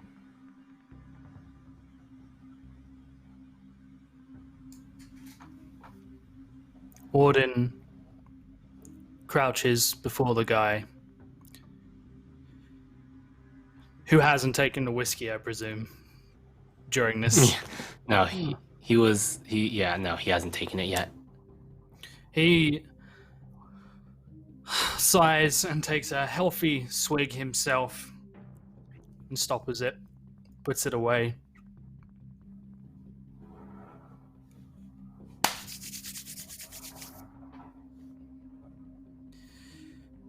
He taketh, he giveth. And for a moment, Auden closes his eyes. And for a moment, Auden isn't here. Still visibly here, so far as everyone can see. But he sort of fades ever so slightly. He darkens, almost like he becomes semi-ethereal. And Auden is no longer aware of what is going on around him. Auden is standing, from his perspective, on solid ground, very obsidian-like, black pitch in every direction, and there is about an inch of some kind of liquid on this ground in every direction that is only noticeable where it slightly ripples against his feet. And there is no light in any direction. He just sort of faintly glows gently, lighting up darkness around him. And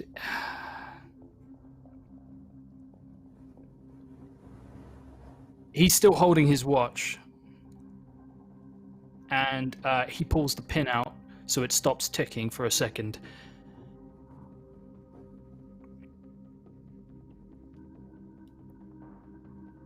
I need a favor. Not to be, well, too cocky, but let's just say, well, that business with the railway lines that I saw end favorably, I've been keeping that for a rainy day, and as, well, ever since I hammered home that linchpin, it's really been a chit. You might think I'm crazy, but I'm cashing it in. This one's, well, it's not about him, it's about those who orbit, those who are watching.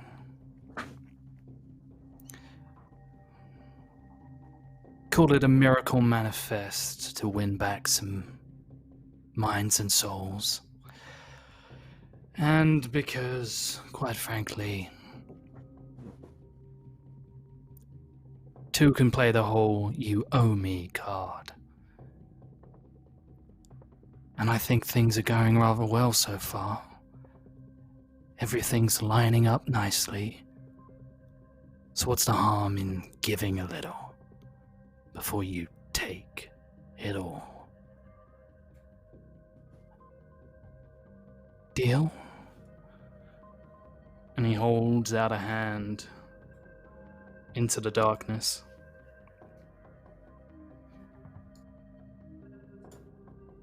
You don't feel a hand that grips yours, you feel a power and it almost grips your entire body, and you can't move.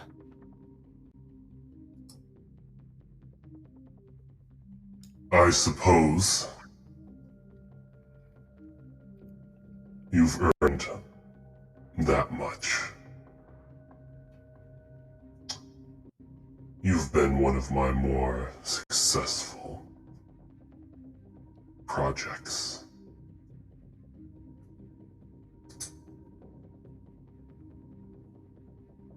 It's done. They'll live. But Auden, don't get too cocky. Just as easily as I give this power away, I can take it back. Oh, don't you worry. There's plenty coming your way. As I said, everything lining up.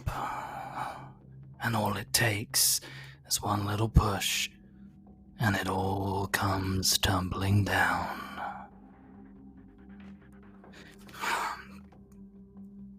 And You feel the power flow away from you. Auden shakes himself free and looks around into the darkness, looks to the floor, sees something, and as he reaches down, he picks up what looks like a car badge from a smashed police cruiser that is just like there at his feet, and he kind of like amusedly picks it up and he tosses it once in his hand and skims it across, and it skips and it vanishes from sight. But as Auden walks away and comes back, something chittering and snarling descends on the noise, and he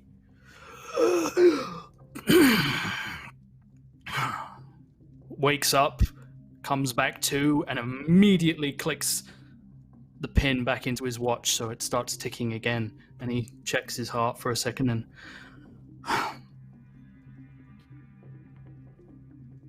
tick-tock.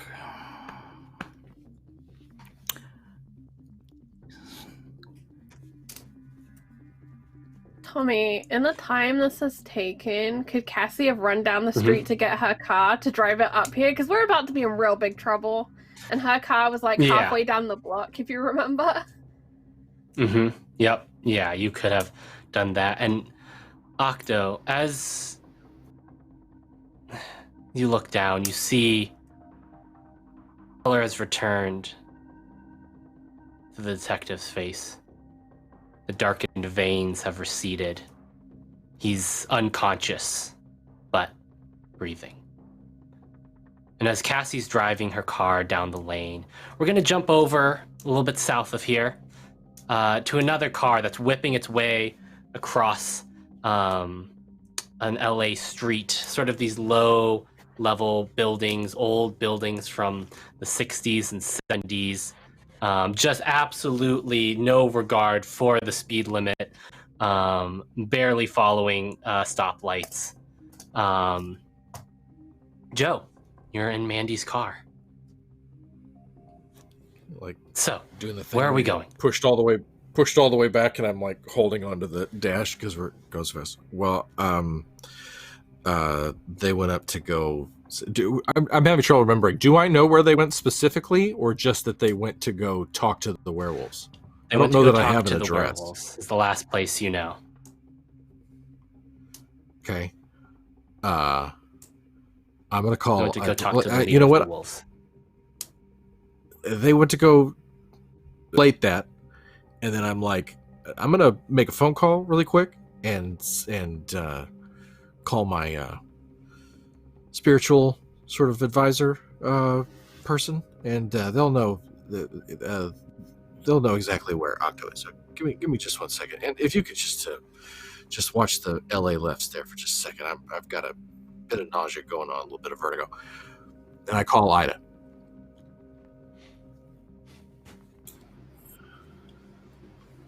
Ida, your phone rings. Hello. Hey, Joe, what's hello? Hey, June, where are you right now? Hold on, and I'll look What's your around. just 6? Do I know where I am? Like streetwise and like I- location? Yeah. 1508 Specifically- West Covina. Okay. Wherever it was. You give him the address. Yeah, I convey the address to you in very labored way.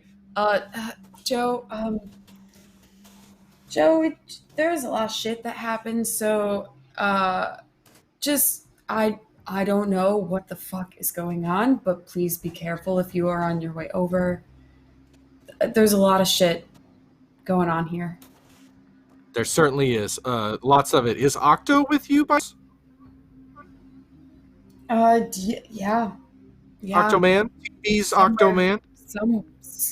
Yep. The only Octo I know. Got the hair and Somewhere everything. around Is his here. shirt on? Is his shirt okay? Yeah, I don't know. Okay, there's just a lot going on. If you're coming here, just come here. Everyone else is here. It should be fine. I suppose. Okay. Just I don't know. I don't have all your answers right now, Joe. There's a lot. Hey, who knows? Who does have all the answers, right? Certainly not me. This has been great. Talk to you soon. Bye now. Okay. Yeah, bye. they're in West Covina. They're in West Covina, and they're all. She does Sounds like like one they're of a those little sharp U-turns in the middle of the road. Oh, all right, that's fine. Just So in the middle of the road, starts gunning it down the lane. You know, that shirt thing was always one of my favorite little bits I programmed into him. programmed, sure, right. Well, I know that he's a real spiritual guy. He spent a lot of time on the beach too. There's a lot of weird organizations. I'm not his mother, so I don't really know what he gets up to. Okay, right. So let me ask. And what I want to do is I'm going to do Arcane Detective, and I want to interview a knowledgeable NPC while. Basically, it says pursue arcane, but when we say pursue the arcane, I think because it's not a pulling this who pulls your strings role. It's more of like, you could find out a lot about a person by what their favorite movie is, and I think he just is good at this. Like he starts talking about what are you into, and strikes up conversation, and gets a sense of them, and tries to figure out what in the hell what their real relationship is indirectly. I think if I understand the ability correctly. All right, roll your Arcane Detective with Mind. Got a 7. All right. G7. So, on a 7 to 9, let's see. The path forward. So, when you interview a knowledgeable NPC while pursuing the arcane. Okay, so we're being a bit broad with this one, which is fine with me. So, what exactly are you trying to get at her at this moment? So What's your you're not an question actress. for her? You're not an actress.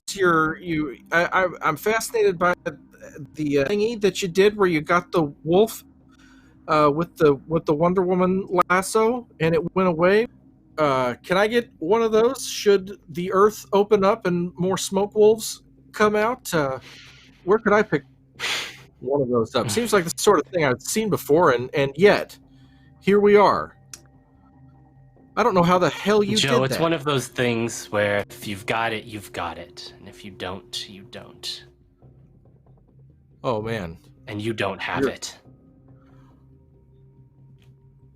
Well, I mean, I'm just as God made me, ma'am. No, I don't have an amazing super Wonder Woman destroyer lasso. But I have a lot of interesting knickknacks, but I've never seen anything like that before. I also don't own any people, which is interesting because you said that Octo you seem to regard him as some sort of property. I know what it's like to have somebody owe you money. I mean, I'm pretty sure he's behind on the rent. We're pals, so it's no big deal. But if you're like his spiritual, advisor, or you guys have some sort of interesting, maybe it's a sex thing. I don't know. It's not any of my business. It just seems like you guys have a lot of. Let me clear something up, Joe. A lot of views. Sure, go Octo ahead. doesn't owe me anything. Because he can't. In the same way that this car doesn't owe me anything. Beyond doing what I tell it to do. Is that some kind of Zen thing? I listen to a lot of Alan Watts, so that It's that sounds quite pretty literal, Joe. Okay. So, how long has it been since you've seen Octo? How long has it been, Octo? Is the night before last night. Okay. So recently. I don't know, 2 nights ago. Have you told her about the movie? No. I assume she would have Yes, asked you. Yeah, she would have asked Octo probably about what he's been up to. In fact, like when he talks about the movie, it's like he's trying to make her proud. Not proud. Proud's not the right word.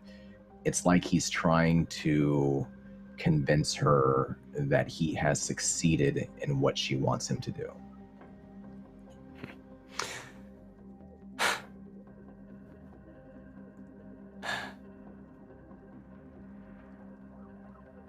About 2 nights ago when he came to me about this part he's got in your movie. I'm gonna be honest, I don't know why you cast it. I don't really see it. I mean, he's like Channing Tatum, but without the acting part. Oh, wow. Ouch. Well, to each his own. That's a pretty spicy take. I think when you actually see him in hair and makeup and you see him in the context of the film, you might change your mind. I never would have pegged Keanu Reeves for what he's really become, but look at what happened there. A pair of sunglasses and a trench coat, and suddenly it all makes sense. I think something similar is going to happen, and he just like lays into this litany of bullshit over why he cast this guy. There's an intensity, there's an inner fire. His mastery of the dialogue. This is sort of an everyman character, we're supposed to see ourselves in the E character. I think he's got something to prove, and that's part of what makes him so right for the part, and a very special find. You weren't there on set last night. He went there, Now he's got to repeat it over and over again for about 2.5 more weeks. And there needs to not be any more earthquakes or any more smoke dogs or anything like that. And so if you're willing to provide security services in case any other, because I wouldn't mind getting some of those things that we saw on camera, if such a thing was possible. I've sort of been exploring that. Like I'm sort of gathering a small Snaps her group fingers. And a lasso appears around your neck of this white energy. That's kind I'm of what going I'm to need talking you about. to just More than a part, be sure. quiet, Joe. Octo's not going to be acting in your little movie anymore. Because we're getting out of here. But we started shooting. I've got 5 scenes to shoot tomorrow night. I got I 5 don't the next give week. a fuck I'm about to drain what the you're LA doing River. with your movie. But someone's fucking with this city, and I don't plan on being anywhere near it when it all Is my seatbelt goes buckled? down. Is my seatbelt buckled? So, that's up to you. She don't care. She does not care if you have your seatbelt on or not.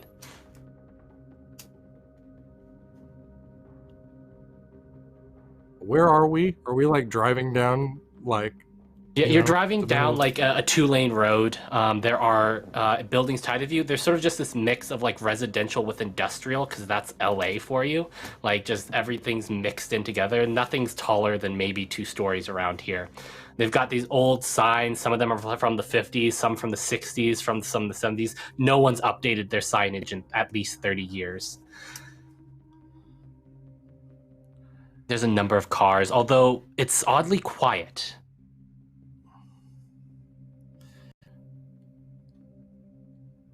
Okay, there's not like a thing where I can like read her or something to see if she's.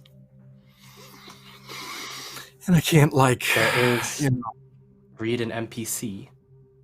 yeah, that's right. I'm trying to remember. I want to do that before I do something really, really, really, really stupid. Is it Uh, stab her in the temple with a ballpoint pen? Because I'm here for it. I have a thought. I think we've all seen Fight Club. I think we all know what could be possible if someone were to do something crazy. But first, I want to know, is she bluffing about refusing him participation in this film? She's going to take this guy away from me, and she's swearing to do it? I'm going to tell you that- this without a roll. You do not need a roll. She is 100% serious right now. That is definitely something you don't need to roll for. She's got this thing around my neck. Can I talk? You can talk, though it's a little tight. It's Mandy, right? See, this is the problem, Yes, Mandy. Joe. The problem, Mandy, is that you don't keep people as pets, and the show must go on.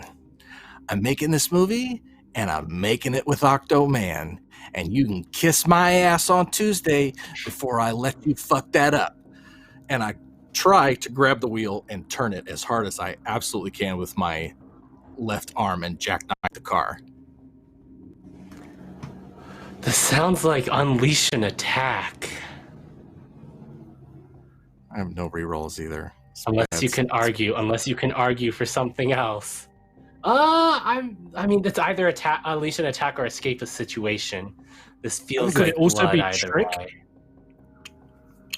Could it also be like He's trick? not really- Like he's trying to mislead the car into possibly a wall. I'll allow mislead, distract, or trick. I'll allow it. I'll allow mislead, distract, or trick. What are my odds there? Hold on, I'm looking at this. Okay. It's mind. It's mind. So I It's think that's in mine. your favor. That's my highest stat. It is. Yep. All here we go. All right. Is it advanced? I don't know what even that No. all right, It's here just we go. normal. Yep. Okay.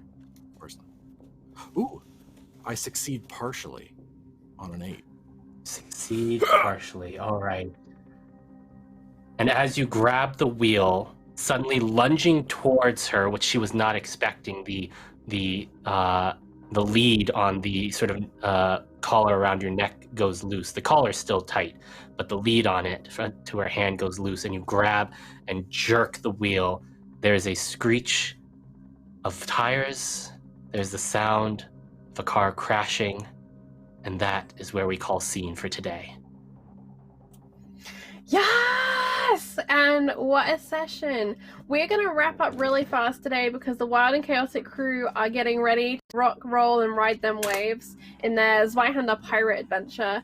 So let's go around. I want to hear everyone's favorite moment from today and where we can find you on the internet. I would like to begin above me with the master of ceremonies himself, one Tommy Imperator Pengu. Oh man, oh geez, yes. Oh, I mean, there was too many good moments in that show. I feel like everyone really got, like, my favorite moment was just watching everyone get to do the thing their playbook is good at. Like, I feel like we got to see that with everyone today, which can be very difficult to do in Urban Shadows when everyone's off doing different things. But I think everyone got to show what their character's good at, and that's my favorite bit of today. I am as Charlie said, I've been your master of ceremonies. I am Tommy at Imperator Pengu on the Twitter sphere. Follow me there to find out what I'm doing. I do tabletop RPG stuff and video editing stuff across the interwebs. Most specifically, I will be over on Salty Sweet Games tomorrow, 12 p.m. Eastern, playing some Call of Cthulhu, where It's the aftermath of a really rough emotional episode, so come watch us probably cry at some point. But yeah. That was so much fun. And speaking of a real emotional episode, it was so cool to see Octoman go through everything he went through today and throw cars around. So Don, hi friend. Why, hello. So I had a great time today, as always. If I had to pick a moment, so everybody had great moments. I actually really enjoyed Mandy. We haven't seen her in this game so far, and I think she's the fucking worst. And I thought you played her great, Tommy. I love the scene with her and Travis in the car, especially. I thought that was awesome. Loved everybody had it, like you said, everybody had like their moments where they're really doing what they're supposed to do. We got to see Cassie be a badass with that shotgun, that silvered shotgun. We got to see Ida lock eyes with the smoke monster and hold it there, which was crazy. I loved Auden's opening with the ghost. That entire investigation scene I thought was really cool. And for me personally, had a lot of fun. There's a few moments I really enjoyed in this episode, but honestly, just saying I pick up a car and throw it at a smoke dog was probably my favorite part. I'm not gonna lie. I'm a simple man, Tommy, and sometimes I just want to pick up a car and throw it at a smoke dog. I'm Don, at Donathan Fry on Twitter. You can follow me. I write games, I run games, I do stuff. If you like games, then follow me there because that's pretty much my entire life. Also, I love these people. Thank you all for being here. And thank you. Smoke Doggy Dog is my new rapper name. Thank you. Ray. I love it. I'm here. I can't wait until you drop your fire mixtape. But hi everybody, I'm with a brick. I'm Ray. I play Ida June, the Oracle, and holy hell, today was so much freaking fun. Yeah, I mean, I don't want to piggyback off two people who said the same thing, but watching everybody kind of just in their niche today was really fun because we've been collaborative for a lot of this game so far and always in like scenes with people and working with people, but seeing everybody on their own and kind of like thriving in their element was really, really fun. Having some combat was also really fun. I like combat in this system. It's a lot less gritty than I thought it would be. It's very fun and very kind of immersive. I was seeing the whole scene in my head. It was great. It was fun. But as for me, I'm with the brick almost everywhere on the interwebs. I'm a variety streamer on Twitch now, and I'm gearing up for spooky season. So follow me for spooks. Thanks for having me, everybody. I love you all. And speaking of someone we love who's a little bit spooky, Josh. Hey, roleplayers_TV everywhere. That's me. I'm Joshua. Everything about this episode was amazing. From Octo just being like, no, I'm going places. And for the first time, no one is going to stop me. No one is going to like guide me or anything like that. If I'm going to go there, I don't care who parked. No. That's my destination, and everything can just yeet the fuck out of here. That was amazing. Ida just being like, yeah, cool. I don't care if it's a cold dead investigation. I still see it. I still figure it out. Like, you can't hide from the eyes of the Oracle. Cassie just, like, I love how everyone, like, took a good shot at a smoke demon, and then Cassie was like, psh, click. This is how you really hunt something and kill two things with a single pull of the trigger. That was amazing. But honestly, my favorite moment of the entire episode was just, I'm making the damn movie and grabbing the wheel. Oh, I love that so much. Follow me on Twitter where you can find out where I'm going to be, including Wednesdays over on Laugh Love Lindy's channel where I play Aris of Gesso, who is a Witcher. And also potentially keep following me on Twitter because I might also be doing some other things up and coming very soon that involve gunslinging. What? Speaking of what? Producer Trav, you're making a movie? I hadn't heard anything about that. What? Hold up. Hey.